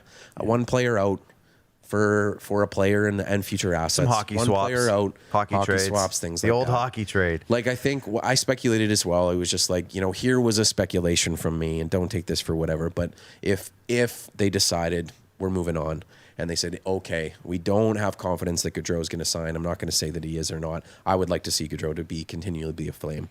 But if they make that determination, they trade him to Boston. You can get maybe a player and then another one for cap, and then a first. You can get, my speculation online was Jake DeBrusk, and I think it was it Wilson or is someone that would for $3 million. I'm pulling up cap friendly. We're doing this, and then a 2022 first, and then something else. And it was you know what I mean? And because you're and the thing is so people are like, why are we even talking about this? We can trade him at the trade deadline next year. And I'm like, well, if you're trading him at the trade deadline, you're not getting DeBrusk. No. You're getting the whatever in the first and the this, and because you don't know if he's going to sign, and then maybe a conditional if Johnny re-ups, But yeah, so it's hard. It's hard to talk with the Flames right now because they could do almost anything. Circling it back to my first point, I'm really scared of Colorado and Vegas in the future. Colorado is a fantastic team, and they've drafted really well, and they've got speed and skill coming. And they're getting Sidney Crosby. And they're getting Sidney apparently. So we worked out that trade last week, okay. so I texted it to Joe Sakic. He's going to pull it I want off. to stick on Calgary for one more moment there, Joel. And this is something that I've been talking a lot with my fan buddies about is culture in a room. Sure. Obviously, Clark alluded to it earlier. This same Right. core has been together for 3 or 4 years. Now, if you're not going to blow it up, retool, rebuild, whatever word you want want to use to kind of make a drastic change. And again, we've heard it, right? Sam Bennett's unhappy. Apparently Matthew Tkachuk is causing issues that weren't a problem half a year ago, whatever it may be. Again, speculation. Can that be fixed in the room as it is right now? Can that, I guess, carousel be turned around mid-season, and especially, I guess, in a season that we've never seen before where you don't have a lot of time to do it? Sure. And if I'm just speculating, I mean, once again, I'm a pretty hardcore Flames fan here. I don't think that they have that many problems. I think that's just blown way out of proportion. These guys, they're athletes, they're fiery, they want to win. Anytime that you've seen these guys playing and winning and going through these things, not only have you seen them like having fun, you've seen them having fun with like a level of fun that is unprecedented. Like even last night after the win, you got to see Matthew Tkachuk jump into the arms of David Riddick, which we haven't seen for a while. These kinds of things that really bonded them together. Rasmus Anderson seems to get along really great. Shout out to Rasmus Anderson. He just announced today that he's having a kid. Yeah. So, wow. But saw that. But to be honest, I don't know that they have too much of an interior room problem. I don't think they do. I think they're frustrated because they're losing. Of course. But I don't think that there's any culture issue. So the trade is Jake DeBrusk, Charlie Coyle. No. Keep going. Craig Smith? Craig Smith. Okay, so Craig Smith. Former which Nashville makes Predator. sense. Craig I Smith. like that. That Perennial seems like 20 two goals a year. Calgary guys, eh? Two Calgary-ish guys. It was also DeBrusk, making Smith, money and then- work and different things Yeah, like that. that's too. But pretty it was- much that pretty much evens it right out. So I saw, who was it? Brett Ellick said, "I'd love to see that trade with Boston." So we'll text the GMs after the show and we'll make Sounds it, good. we'll make it happen. No, it's just the reality is it's what kind of trade do you want to see for the Flames? Because Flames do understand what it means to get rid of guys too soon. They bring that up with Jerome McGinley, and they got Klimchuk and two guys that really never played for them, Agostino and Ben Hanowski. And so it was the reality is you don't want to say goodbye to Johnny. You want to see him resign here. I have no idea. I'm not going to speculate at all how likely he is going to do that. But the reality is I think if you're a GM, you just want, if you feel like your player is going to do it, you want to maximize the asset. And to be honest, even if you just go, and I think we can re-up Johnny for another 7 years after the next season, maybe you decide that you don't want to. Maybe you decide you just want to move on. And so that's a thing that the GM makes. Honestly, every kind of discussion is on the table, because as soon as you go down that road, then people are like, well, is Treliving the guy to do this? Or is this or whatever? So I think Calgary is just, they're frustrated. Fans are frustrated. The team's frustrated. And everything's kind of on the table. There's like 4 or 5 different players that are on the table, directions that are on the table, the coach, the general manager, the whatever. They're going to make moves. They're going to figure it out. And I'm a Flames fan, so I'm going to be cheering for them regardless. Please don't trade Rasmus. I bought a jersey and I like it. Oh, yeah. I don't think that'll be. Yeah. I think you're good there. I think that was a good investment. Yeah. This is the first, Chad Isaac saying, this is the first season where I can't see a live game since 1994. I've seen a live game every year since then. Well, you're one lucky son of a gun, because not everybody can do that, especially if you're living in Saskatchewan. So the North Division in general was a conversation I wanted to have, because it's an interesting. So my breakdown of the 4 divisions this year. This is me. Feel free to disagree. East is the best in terms of overall strength. West is the worst to me because of overall weakness teams, in terms of teams that are not overly. The California teams? The teams that I wouldn't consider good teams, playoff teams. The Central, to me, is the weirdest division, because you see Chicago up at the top, Florida up at the top. Tampa hasn't played all their games yet. Dallas, they Minnesota, went to the Stanley Cup final last year. They're all right. Yeah, so it's the weirdest one. And then the North, to me, has the most parity. Sure. Any team could beat any team any night. Even Ottawa, you see them beating the Leafs, the Habs, every team so far. So we've seen some high-scoring hockey in the North Division, just as a, we're putting them in a vacuum right here. Yeah. Are these teams in the North good enough to play against a team when it gets to the Final Four? That's the debate I'm wanting to have right now. It's the conversation I'm starting to hear creep up, is when it gets down to the Final Four, is either whoever it is out of the North, because it could be anyone, honestly. No, you're asking, is Toronto good enough? That's exactly what he's asking. Just tell me so I can sleep tonight. Tell me you think Toronto's going to make the Final Four without okay, so telling when Vancouver gets to the final, right? No, it's the TikTok. Tell me Toronto's getting to the Final Four without telling me Toronto's getting to the Final Four. That's what I was getting at. But whoever it happens to be, are there going to be a team that gets shell-shocked in that Final Four? It could be anyone. I'm just saying. Probably. Yeah. Like, I think probably. Well, like, once again, I think strategically as well, very often these guys, like, to put it in perspective, and I think most fans understand this, like St. Louis played Arizona 7 times in a row. Like, you don't think that you're trying to break down the other team's offense and try to really, really pick them apart and then pass it on to your players in order to win. Like, you only have 6, 7 teams to be able to scout against. Like, your internal programs and breaking down what other teams are doing in order to counter them is so unbelievably necessary this year. Yeah. And so what I figured coming into this year was you were going to see a parity between some of these teams, that the good players or the good teams were going to be even better and the worst teams were going to be even worse.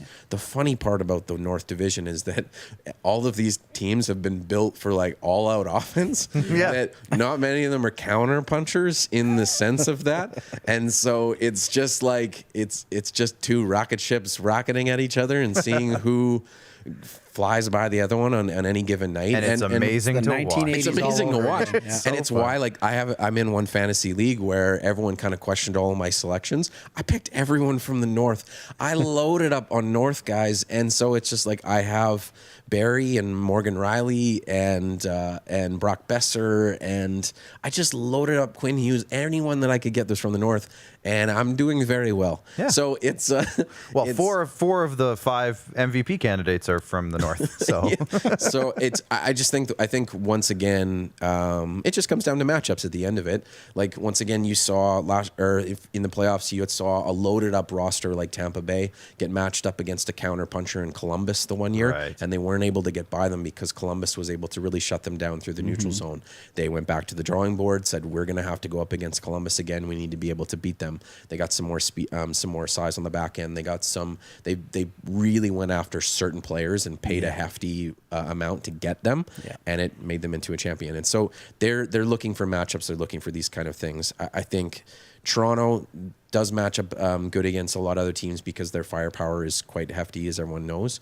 But Toronto can be shut down too. And I think it just happened. Yeah. And so and once again, like, sometimes sometimes it's funny because you'll see Montreal go up against Ottawa and have a lot of troubles, or Edmonton really beat up the Flames, and then the Flames beat up on Toronto. And so it's just any given night, like, you can kind of see that. And so the North is just kind of, I'm buckled in, and I like watching it. It's like a beautiful disaster. Yeah. It's the 1980s. Max, you wanted to decorate the set today, so you brought in this garment.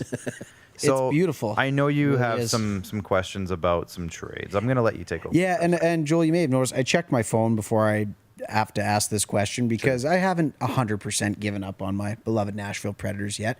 And lo and behold, one of the names that's come out in the media lately is Philip Forsberg, who happens to have their lone goal in a 1-0 lead against Detroit. Until they lose in this 2-game set against Detroit, I'm not so certain I'm giving up quite yet. The optimist to me has come out. But we've started to see kind of the pin drop as we're 17, 20, 25 games into this season. Yeah. Who are some trade targets that you could see maybe moving on from teams that have underperformed, like Nashville, teams that were maybe expected to underperform, and Anaheim, Detroit, Ottawa? We're seeing a lot of rumblings. Where are some names that you could see moving and finding some new homes on a trade deadline that you're going to have to act a little sooner with a quarantine in place? It's that's the thing is, so there's quarantine involved. I think, once again, if you're making a trade, you're very, very purposeful in doing it. Once again, let's talk about Nashville because there's a specific example of this. But I heard a breakdown of their team not too long ago too, and it was like, okay, we have to try to, if we're really breaking down this team and trading some guys away, who do you trade? And it was just like, there's a lot of guys in that are important for this team in different reasons, and you brought them in for different reasons. They're just now winning. They're not winning this year. Yeah. I think it comes down to their strength down the middle.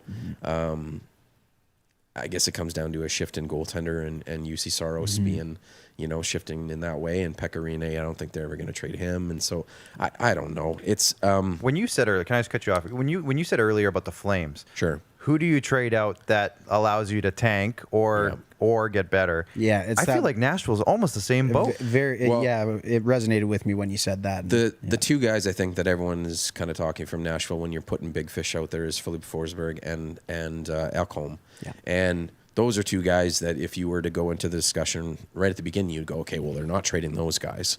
And so the fact that those two names are out there, it's just like, I think it comes down to, can we trade Ryan Johansson? I don't know. Can we trade Duchesne? I don't know. Maybe Arvidsson. We're not trading Ellis. We're not trading Yossi. You go down the list, and a lot of your most important guys on this team, you either really don't want to trade, or you probably can't, or it's just really hard to do. I speculated some sort of whatever was it? It was just like a mix-up where Matt Duchesne could maybe go to Calgary and they could eat some cap and do some things. But it was just, it's really hard. It's really hard to trade those guys. So maybe you see some of those guys move. Another one that I heard this week was Tanner Pearson out of Vancouver. To be honest, I don't really know. It's a year where, once again, you're thrown into a weird division and things are going on. Maybe there's a lot of internally where guys just go, let's try to stand pat as much as we can, just reassess and go at this next year. But you got to think that there'll be teams that are still trying to get what they can for assets. And it's kind of funny too, you alluded to it, right? This draft is kind of that draft where it makes sense to maybe stand pat, right? In terms of the quality of players that are there, there's not that much. If Nashville finishes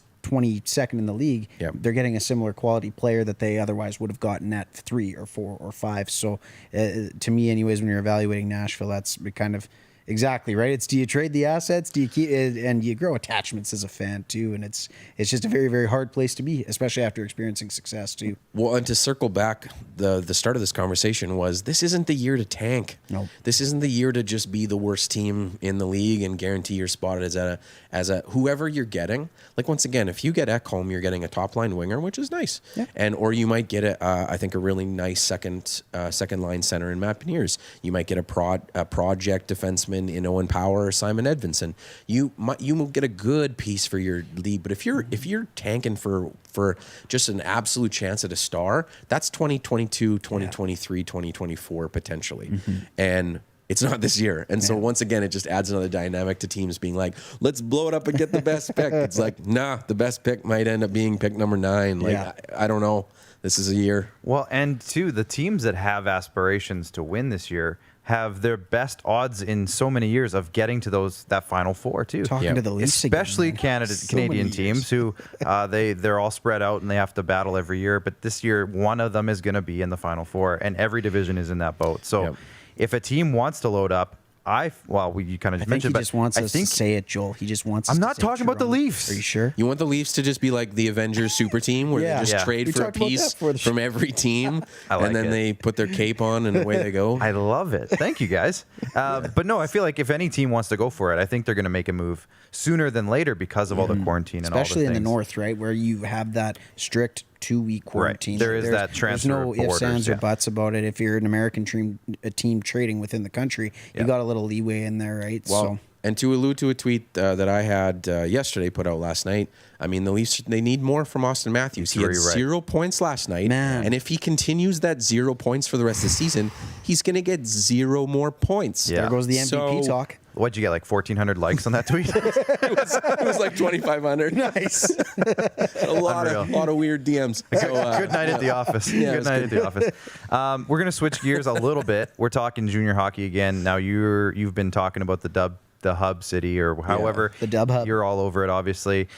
With the Hub City coming to Regina, I know we probably won't be able to go as media or whatever, but what are you following? Who stands out? What pops out to you in terms of what you'll be paying attention to in this tournament?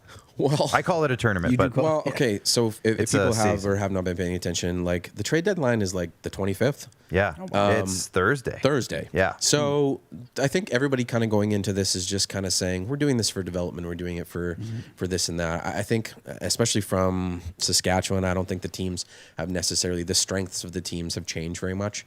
Like, I think it's going to be a year where Winnipeg's good, Brandon's good, PA is good, and there'll be really hard teams to beat. Saskatoon will probably be in that 4th, Regina 5th, and then, Moose Jaw and somewhere in there, Swift on the bottom. It's something like that, at least. Because because they're getting some really strong, some players back. Peyton Krebs is coming back. Braden Schneider's coming back.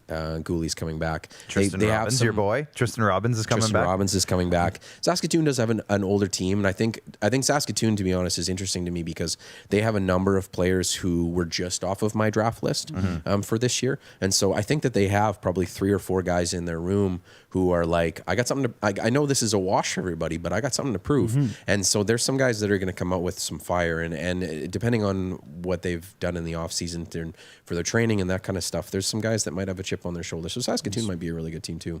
Yeah. You have a question about the challenges? Did you write that in there? The challenges? Did I write that? I highlighted it for you. Well, yeah, either way. It's been a scramble of a day, Joel. Long day. So this is from a scouting perspective. Sure. What are some of the challenges that people like yourself are facing this year, right? Like it's a season unlike any other. Is there some metrics that you're going to be analyzing that are different from other years, or is the formula still pretty much the same, albeit a 24-game evaluation tournament, as my good friend Clark likes to say? Okay, so let's take this from an evaluation of an NHL team. You're looking at some of these players that are going into some of these WHL hubs. They're once again, I think you're facing against teams where there might be some parity. So seeing Winnipeg play Swift Current every night is going to be a little hard to see. Right. Peyton Krebs going up against a team that's really young still. So you're going to evaluate from that kind of standpoint. But also, it's just been a weird year in that some guys have went and played in the AJHL, some guys have went and played in the SJHL, the MJHL, the USHL, overseas. Other people, and also it's just you're getting to see things this year that you've never gotten to see before.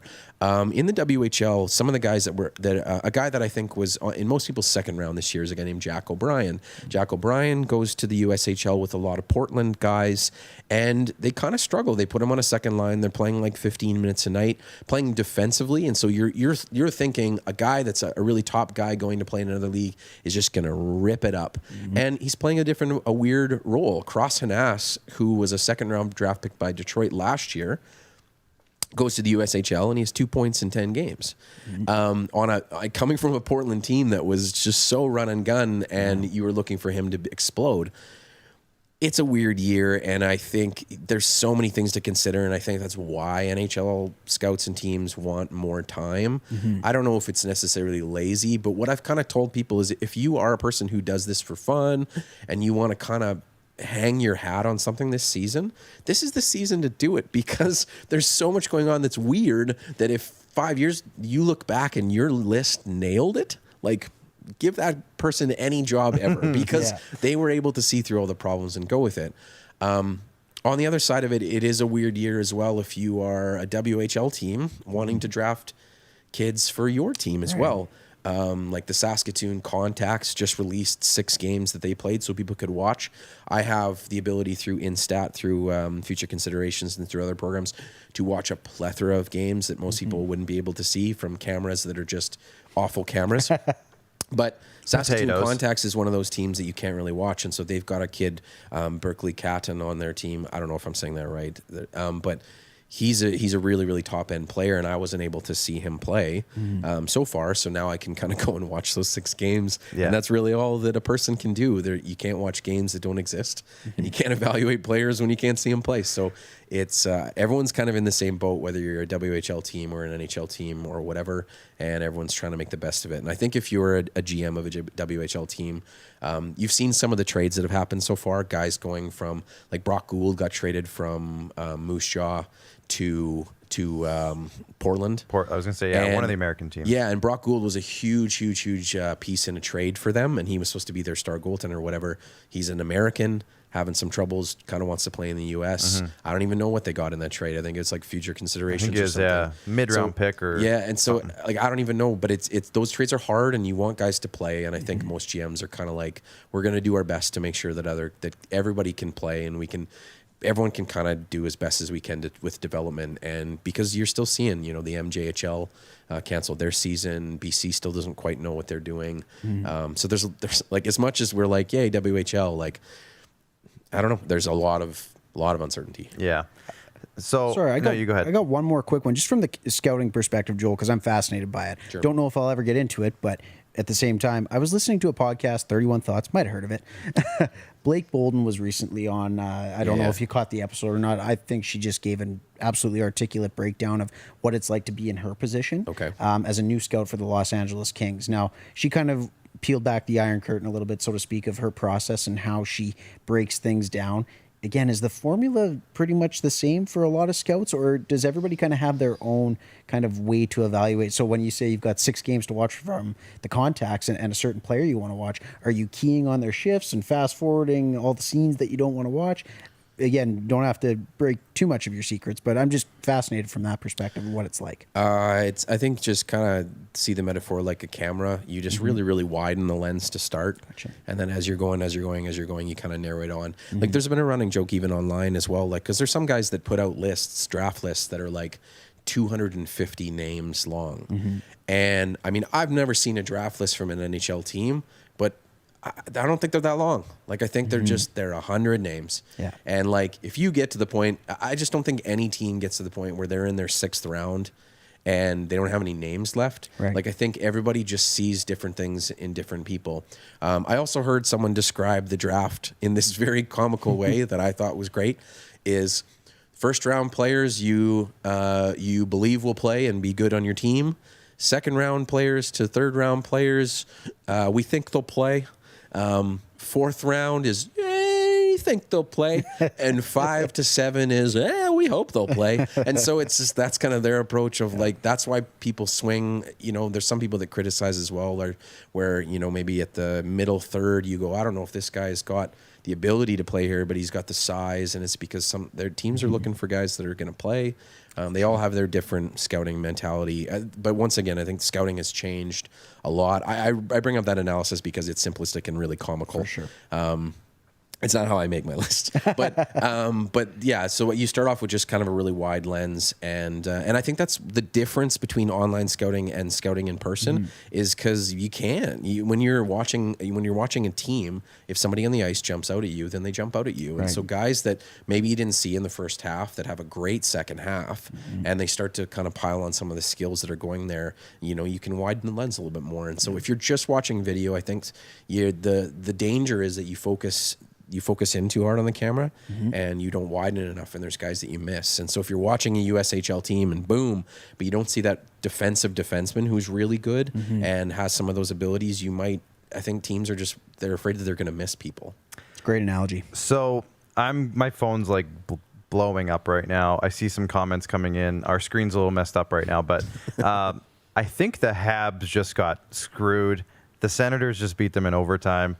And literally, I mean, screwed. That sounds right to me. Yeah. The Montreal screw job. The Montreal screw job. It's apparently something happened pretty massively, and I think we're going to be hearing about it after this interview's over. Fair enough. We're also getting chirped because Jamie Anstey's saying it's past my bedtime. Robin Wildey's calling us. Robin Wildey put the over/under at 8:40. Yeah, and we're at the over. We haven't even gotten to our brand new segment yet. We still have a segment left. I do have to comment on this. Someone said, try watching Brooks on Hockey TV. It's like a webcam. Yeah. The reality is a lot of them are just that single little ball that just goes like this, back and forth. And I was watching a game the other day of an under 15 team in Manitoba, and there were 4 guys sitting on this like weird tier thing. And so when I went into the corner, I could see nothing. And so it was just like, this is what I signed up for. And I went back to some of the people who I've been watching a lot of NHL Draft, and I just kind of joked and sent them a screenshot of me seeing nothing. Yeah. And I was like, take me back. Like, I don't want to. And it's some of the cameras, it's tough. Working in Junior A, you see some interesting setups for those cameras. Now, Joel, you double as a musician. Sure. So your musician name, Poor Nameless Boy, you just had an event. You just had an event. Yeah. How was that? First off, it was for the Canadian Mental Health Association. Your brother was involved. A couple other really awesome artists here in the province of Saskatchewan. Yep. So how did the event go? And can you discuss your connection to the Mental Health Association? Sure. So this is a cause specifically that my brother has been really pulled to in the last number of years. He's done a number of events with Michael Lansbury. Is that Michael? Landsberg. Landsberg? Yeah, from TSN. Yeah, he who talks about mental health and Sick Not Weak. Yeah. And he's been at a certain events where he's gotten to play and Michael's gotten to speak in some things and been really inspired. And then there's just, I think this year as well, I think if you didn't know anyone that struggled with mental health before this year, you do now. And so it's just a cause that's really close to our heart. It's one that just shows up in so many ways, shapes, and forms. I also do a lot of youth work as well, so I'm a casual youth worker as well. So just a lot of these things, I'm accustomed to this kind of stuff. And so he wrote this song that speaks to a lot of issues on mental health. There's a campaign with the Canadian Mental Health Association that he put this song out with, and you can kind of go check that out under Chris Henderson Music. It's a wonderful song and it's a wonderful cause.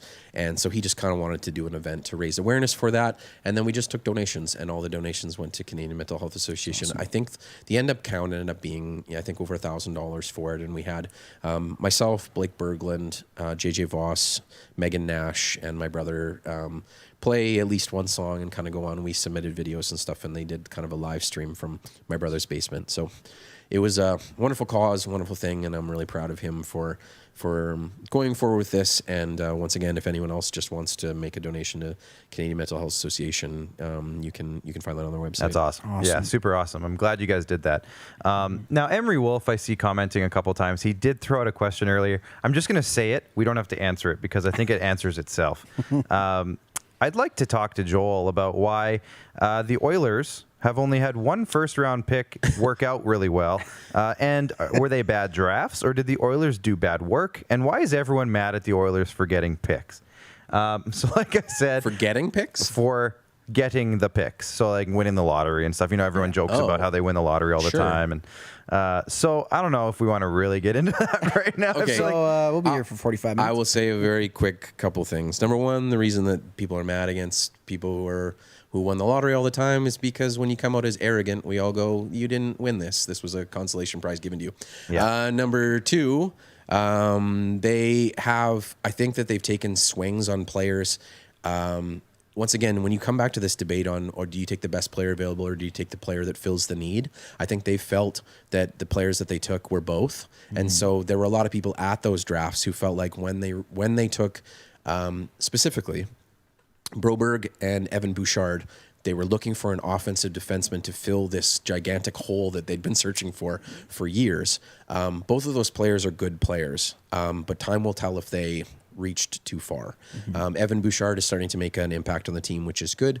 I'm not sure what the future of Broberg will be with the team. He's still kind of working out some of the kinks on his game, but if it ends up working out, I don't know what they're going to do. They still have Tyson Barrie that if they want to try to re-sign or something, move forward too. So I think with Edmonton, there was glaring holes. They needed wingers of speed, and they needed offensive defensemen, and they reached on those guys. And so it'll push come to shove. Right now with Edmonton, what's the focus of their team?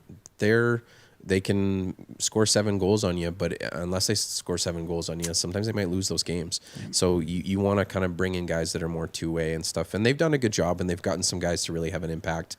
It's nice to see Yamamoto, even though he isn't putting up all the numbers that people were hoping he was this year. He's still a really good player. So they're starting to fill some of the holes, and they do have some depth guys. They've gotten lucky with and done really well with their blue line. I do have to chirp them because they gave away John Marino for almost nothing. Yeah. And that's something worked that out pretty I'd like good to in mention. One of their underratedly bad moves in the last Funny few that you years. mentioned Kyler Yamamoto. Yamamoto. The other one is the story I love is Brian Burke saying he almost punched Neil Yakupov in his draft interview. I feel love like a that lot story. of GMs would have. I've said it a few times on this show, but I love that story. It's hilarious. Joel, we got to let you go because we have another segment. And hey, so people are chirping us for going long. When we have really good guests who are really interesting, it's hard not to. So sorry. We're providing you Sorry content. for entertaining you. Yeah, geez. Joel, where can everybody follow you before we let you go? So if you do want to follow the music, it's all under Poor Nameless Boy. I've been a Saskatchewan musician for a long time. I can't play shows for who knows why, but There's something going on. That's going very well. And but no, I am working on some music with that stuff too. And then everything else is under Dat Hockey Doe on my Twitter, and then Puck Preps on the new website, or just FC Hockey. So FC Hockey is way more focused on the draft for the NHL draft. So if you're interested in that, Puck Preps is more everything from the draft beyond, and so anything from 14-year-old kids upwards. So. Awesome. Clark Well, and I were just talking about The Tourist and how song, yes. how much of a great tune that is that we like to indulge in every now and again. we were Traveling. What a great. We had your subject. playlist Awesome. on repeat for a while in my house, so I think I texted you a few times. I'm like, Yeah. hey, look at what I'm listening to. So anyways, Joel, thanks for coming in. We'll have you in again. Your fourth time next time. So Yeah. you're We're gonna close have to to get you a shirt you're or close to the green jacket of 5. I need something. I need a brooch or something here. I need something brooch. special. An iguana brooch. A patch. We'll fashion that one out on the table over there. Definitely. We'll talk to you again soon, and stay well, my friend. Thank you very much, Joel. All right, we'll come back. We got a new segment. We're not even. We got a little bit left. The Blue Jays are in action. We got to talk to your brother sometime about the Blue Jays, I think, Joel. But hey, Why not bring him on right now? hey, where are you, Chris? But anyways, we'll see you after the break. Don't rack your brain trying to source the equipment and materials you need for your business. Rockstar can operate your entire supply chain, from PO creation to expediting your shipments, all from our office. Leverage the buying power of the Rockstar Buying Group to not only save money and time, but also the headache. From gloves to glue, we can provide it for you. Find out more at rockstar.com. Comfort has always been something we, as people, strive for. It means that the places we live and work, and that the people we care most about, are able to go about their lives focusing on the things that matter. While the world seems to be facing one challenge after another, our focus at FlameTech has remained the same for more than 20 years. Now more than ever, we need each other to support our local businesses.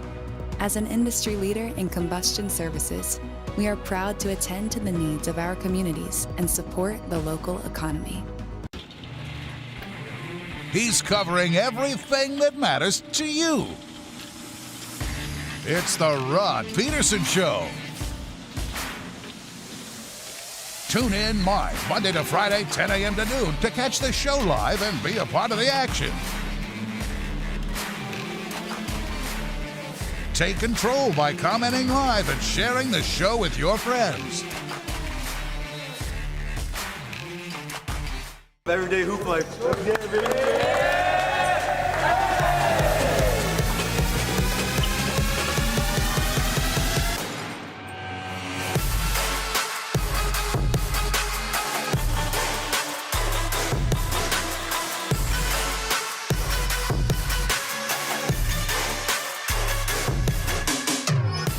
IKS Live.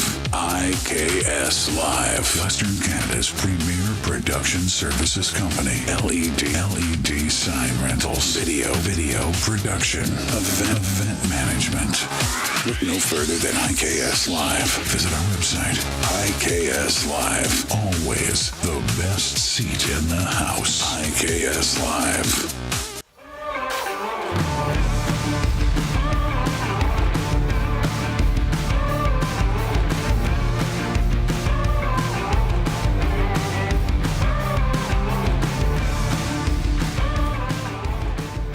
Welcome back. We're going into our fourth segment, and we had to come back for it. I know some nights, if we were going long, we might shut it down, but hey, we got a new segment, and we want to talk about it. Max wore a jersey for it. We got a jersey on the logo. I slaved over a logo. and a hat, and we got a logo, and we got the jersey on the wall behind us. And we It's got a called- season coming up. Yeah, something's actually happening. So, Alan, I'm going to give you the 3-second warning here. This is called Bluebird's Block. Yeah, Look at Bluebird that. Block. I got to get it right. I'll get it right You'll eventually. try. That's And all it's right. brought to you by I only said it 9 times in the text. RBI Regina baseball and softball training. Now, I don't know if you guys can throw their logo up too. There it is. And whoop, So RBI is going to sponsor this one. So every single show, we are going to be talking about the Blue Jays specifically, maybe a little baseball randomly mixed in, but Yeah. it's going to be focused on the Blue Jays, the Bluebirds, as you will. You can take down RBI now. So now, one thing that popped up, we have tons of topics to discuss about the Blue Jays. At least So- half an hour's worth. Jordan's like, Yeah. we'll get you out of here before too long, gentlemen, and everyone like watching. two as but like 2 in the morning. yeah. Okay. So this is how we're going to structure our shows from now on. We're going to do our opening topic. topic or segment where we talk about the biggest topics in sports. We're going to have our guest. We're going to have a hockey block where we talk specifically hockey. And then we're going to have a Blue Jays block where we talk specifically Bluebirds. So that's how it's going to go. Typically, we had 2 guests tonight to kind of threw things off, but we had a great hockey talk it was with fantastic. Joel Henderson. We could talk with Joel all night. Can't ask Really for too could. much more out of that one. Robin Wildy saying that the Montreal goal was called back due to contact by Gallagher and the goalie, and the goalie wasn't able to reset. Ottawa won in one a of those shootout. Hey, you know what though? Must say we've gone through a third of the season without much of that. There hasn't really been a whole lot of, unless I'm missing them completely. This is kind of the first night where it's like, well, I guess In it's terms North of Division, games too. being Well, no, altered, because the Leafs have had 2 games now in a row where goaltender interference has been an issue. Joe Thornton pushed the goalie's pad into Well, the I don't net. pay attention to mediocre teams. Oh, I can imagine. So, I mean, it's just okay. you couldn't even spit out the words there. Yeah. Anyways, let's get into the Blue Jays. block. Yes, that's right. So Mike Wilner, he's been covering the Jays for a really long time. He comes out with a projected lineup today. He's with the Toronto Star now. And his lineup was eerily similar to mine that I put out, but there were some differences. Like the fact that yours was 3 weeks ago. So you're basically Mine was, an insider. I think it was like a month ago, but he said Biggio leadoff. I said Biggio leadoff. Bichette, Springer, and then he went with Teoscar Hernandez 4. I had Vladdy 4. He said Teoscar should hit 4. Vladdy 5. Gurriel 6. Semyon 7. Man, and then a lot of teams Grichuk- would like to have Marcus Semien hitting 7 in their lineup. What was it? Ooh. Grichuk and 8, Jansen 9. and then Jansen 9. But Where he does had, Rowdy mix in? Rowdy's got to mix in. He there had an somewhere. asterisk around Grichuk, and then Rowdy was, if he slots in, he would go above Gurriel and move everybody Okay. down. So Okay. Semyon would end up hitting 8th. Like, Oh, my goodness. that's just nasty. Just need a pitcher, guys. Just need a pitcher. Just Mark. need. Well, that's our number 2 thing is that there's still pitching questions. Also, is this a post 9 o'clock thing that we're doing right now? The foot wagging. The foot wagging Yeah, I and the think whole so. leg cross thing? I didn't think of it, but Hey, Preds are up 2-0, by the way. Oh, Okay, that's cool. Back That's to cool. Blue Jays. Jordan has long fallen asleep. He's back there. Allen's doing all the work right now. Fantastic. But yeah. Hey, development. Yeah, Prospects. we're working on Allen's development professionally. So pitching questions. We got Ryu, we got Ray. We've talked about this at length. Now, one debate that we've been having, and we kind of had it before the show, before we went on air, is should the Jays still consider right now going after a big free agent? There's still some that are out there. There's still some decently good free agent options out there. So, weeks ago we were like, get Taijuan Walker. We were doing this. He's get a Met. Taijuan Walker and get Jake Odorizzi. Jake Odorizzi's still out there. Walker's not. So, Max, do you still think The that New York Blue Jays got him. the New York, yeah, the They Mets. also picked up Kevin Pillar. They must like what is in the water in I Toronto. had this small Kevin Pillar thing in the back of my mind where he could come back to the Jays and be a depth piece. Be but Superman again? Yeah. Is Jake Odorizzi right now somebody they need to go after, or is there something else we need to start focusing on, Max? You say your thing first because I really like what you had Okay. to say, and I flip-flopped. I'm kind of back on the go get Odorizzi train. So. Oh, okay, good. So Yeah. 2 weeks ago or less, we were talking about it, and I was like, they need to add something. They have nothing to go into playoffs with. They might not even get to the playoffs. So we were thinking like they need to sign at least one of Walker, Taijuan Walker, or Jake Odorizzi, or both. They need to go make a splash and continue investing in their future right now. However, I was listening, and I talked about this on my Friday check-in last week, but Arden Zwelling and Ben Nicholson-Smith, they have a podcast on the Jays called At the Numbers, so go check it out on Sportsnet if you'd like. So they were talking about how if they go out and get a free agent now, it might limit their ability to do anything in the season, meaning, hey, if a massive name comes up, this is just a shot in the dark, but if a Madison Bumgarner comes up from the San Francisco Giants or something like that, and Isn't he a D-back now?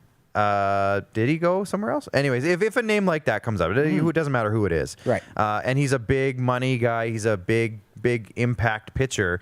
And you go out and you sign Walker and Odorizzi now, you've just limited your financial ability to go get a big guy later. Yes. They have a ton of prospect capital. They have enough roster guys that they can flip.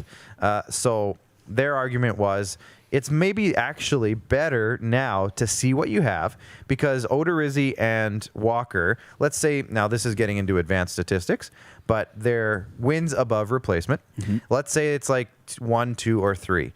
you might be able to get that similar type of production out of a young guy like a Thomas Hatch, who's getting a lot of hype right now. Maybe they give Simeon Woods-Richardson, who they've hyped up quite a bit, a chance to get into the starting rotation. Elvis Luciano has made an impression early on in camp too. Maybe Ryan Barucki gets another chance, and maybe I'd like to see him get back in. Maybe that mix. he's just almost as good as a Walker or an Odorizzi, and for a tenth of the price. Yes. So this gives them the ability to see what they have. Maybe they decide they don't need anything. Hopefully not. I think they still will. But this gives them the opportunity in the season to go out and add budget in the season. Max. Jake Odorizzi, outside of 2020, had an injury-plagued season. He pitched 13 1/3 innings.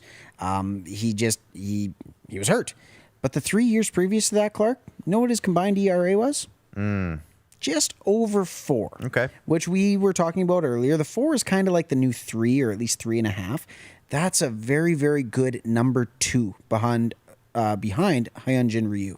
And that's, to me, what the glaring need is right now. I can live with Robbie Ray being your 3 or 4. And we've talked about it. Nate Pearson, stick any number one of those guys we've talked about. Right. Thomas Hatch, Luciano, Simeon Woods-Richardson. I think it's still a little early for him. He's still a very young guy.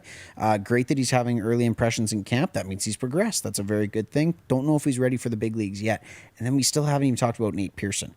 They've got options that are just those mediocre kind of, I don't know, it's not anything to get excited about, and it doesn't match up with their contender status in their batting order, right? So if you go out and you spend the money on Jake Odorizzi, who we don't know what he wants. Maybe he wants a 3-year, $30 million deal, where in COVID times, that's a lot of cake to give up at this point in the season, at any point in any team's season. But with Jake Odorizzi, what you're getting somebody with a track record. You're getting somebody who for 6 seasons was a top 25 starting pitcher in the league that you could easily slot number 2, and you don't have to give up any assets. So when we talk about flexibility and we talk about wanting to have guys for later on in play, last time I checked, there's no salary cap in the majors.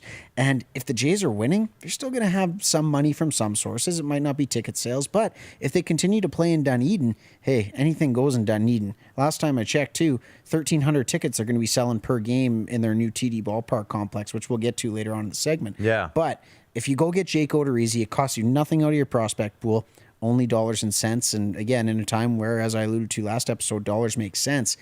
At the same time, you go out and you get proven asset, a guy who's 32 years old.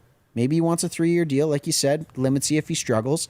But I don't see a guy who, for outside of last year, not taking that into account, for 6 seasons, top 25 pitcher in the league on a good baseball team. So I say you go out and get him, spend the money, shore up your rotation, address that need. And again, like I said, this is very easy to sit in this nice comfy armchair and have this discussion. But again, let's say on the upside of it, it's a 3-year, $30 million J Happ type deal that we saw 3 or 4 years ago. I say you go out and get the guy. Well, see, that's the other thing too, Max, is like, they're not one pitcher away. So to add an Odorizzi, that just adds to what they need. They still need, I would say they still need another guy on top of him. So maybe to your point, adding an Odorizzi is he becomes your 2-3 guy, and then you go out and get another guy like Ryu who can be another ace. Which again, right? You can do that with the trade flexibility that you have by not giving up prospects. Right, exactly. So then they would have an Odorizzi, and then Pearson becomes your 3-4. The number 2 farm system in baseball, right? Like I mean, they got prospects. They have people to give up, and maybe now is the time, but maybe they aren't sure if now is the time. So they're taking their time, and hey, if you have time, the adage is in sports, in professional sports, if you have time, take it. See what you got, and you know what? I'm curious. There's a couple guys I'm curious about. The last deep dive point I think we should make on this too is the fact of the matter is the revenues are not going to be topped out this year, right? And if you're the Jays and Azarash Madani, we kind of shook our heads at it a little bit. You go out and get George Springer, and the first year of his contract's going to be a development year. Right. Okay, maybe it is, and then possibly, again, hopefully we're seeing a glimmer of hope, a light at the end of the tunnel of the COVID times. Maybe you get a fully packed Rogers Center for 4 years of George Springer, another year long of development for these young kids. Maybe we just adjust the expectations a little bit. I don't know. I'm really excited about the group that we have. I expect them to contend for at least second in the division. If anything happens worse than second, I'm going to be a little disappointed. But if we see some growth out of the young guys, hey, you know what? You got to maximize revenues because that's how you build a sustainable organization long term. Hashtag Springer Dingers. You love it. Your new favorite hashtag in the Major Leagues. My favorite hashtag that accompanies that video of that sweet maple crushing those baseballs. Oh, love it. Springer dingers, man. That's my favorite. So the big news, it's not news, but the big discussion right now around the Jays is like, well, they announced for sure that they are planning on playing in Dunedin for most of the season. Is that a for sure now? Like, it's pretty much come out, right? Same information I think we had last week with Arash. It's going to be at least the first 2 homestands, which takes you into, I believe, the end of April. Because I think with the Jays' uncertainty, they kind of built the schedule where they're not going to have too many home games early on in their schedule, and they kind of loaded them up for the back half, hoping that we have some sort of clarity with COVID and what's going on. But at the end of the day, if you're going to play in this ballpark, sounds like not a bad little place to play. Yeah, so they've put $102 million into renovations at their ballpark down in Dunedin. Check out our Twitter page, guys. We retweeted a clip of kind of all the refreshments that they've done to TD Ballpark down in Dunedin. They've got their own WestJet flight deck down there. Oh, boy. That's there's a lot of great things going on down in Dunedin. So they're not going to be put out at all. They've increased capacity to over 3,000 to make sure that it's at 8,000. They're going to have 1,300 tickets a game on sale for the Jays. So that's very interesting. And, there's no reason for them to go to Buffalo. So stay down there in Dunedin as long as it takes. If maybe they get to Toronto by the end of the season, cool. But there's a lot of hoops to jump through. So I could totally see them staying. I wonder if Arash is keen on maybe heading down to Florida for a couple of homestands to do some coverage. I don't know if he'd even be allowed to. So there's a lot into it, right? Yeah. They send him now. Yeah, right. We'll a couple other little news and notes. Bo Bichette was in a press conference a couple days ago, and they compared him to Fernando Tatis Jr. They basically said, like, do you think you're in the realm? I don't know the exact question. I thought it was a little unfair to ask him the way that they did. Yeah, who loads that up before spring training even really gets going? Hey, 22-year-old budding superstar, do you think you're worth $320 million? And do you think the Jays are going to pay you that money? I don't know. Again, I don't know. That's not how it was worded, but that's how it comes across. And I think Bo answered it. He said, "You know what? I'm just going to let the I can't remember how he said it, but the agents take care of it." Yeah, I'm gonna play baseball. Sounds like a kid of a former major leaguer and Dante Bichette. So good on you. I like it. Vladdy Jr. is taking some early reps at third. It's very early. It's only the first couple days, but he is. Arash Madani said it with us last week. He's hell bent on playing third. So hey. Go get it, buddy. Yeah, go get it. I wonder if that's how that conversation went. Charlie pointed to first, and Vlad just went over to He's third. Like, nope, going to third. Nope, Charlie, not happening. All right. Then there's the trade options we were talking about for pitchers, and it's going to be interesting to see what kind of develops. You never really know who the trade targets are until you get through a couple weeks of spring training, and then you start seeing where teams are kind of laying out who might be out of a job, who might be winning a spot, and then you start seeing veterans become available. So stay tuned. We'll have more on the Bluebirds block coming up in the next few weeks as we talk Jays each and every show here on the SquadCast. But hey, that's going to do it for tonight. That block is brought to you by our friends at RBI Baseball and Softball Training. If your kids are in need of specific skill building, training, and private coaching, check out RBI today. You can check out their website, Facebook, Instagram. They're all over there. Also, shout out to our friends over at Flame Tech Combustion Services. They strive to provide comfort for everyone in communities across Saskatchewan. Flame Tech is proud to support local businesses and initiatives throughout this great province, including supporting the local economy and the community. Flametech.ca. I forgot to mention that last segment, so I figured I'd throw that in there. Tomorrow on the Rod Peterson Show, talking Blue Jays. Blue Jays former coach Tim Leeper joins us to talk about spring training, and the voice of the Vancouver Canucks, Brendan Batchelor, is joining us as well to talk about. They've had an interesting year in Vancouver. Next week on the SquadCast, we've got some plans, but we're going to make you wait. Stay tuned for that. And hey, from the basement of the bunker, we're signing off. We've had a long show. Jordan's tired. He's mad. I can see the steam coming out of his ears. But you know what, though? Jordan, hell of a job tonight. Alan, Alan, great job. So Director Jordan, Director Jordan, producer Alan in the back, Mad Max, I'm producer Clark. We'll see you next week. Thanks Rockstar Supply Chains, IKS Media, Vigor Lifestyles, Hoop Life Basketball, RBI Baseball, Flame Tech. We will see you next week. Clark's this will be here because the Preds are winning. So yeah, Clark's that's closing the only guarantee we have for next week, folks. Is I guess I'm a Barbie girl in a Barbie world, and that means we're signing off. So we'll see you next week. Take care, everybody.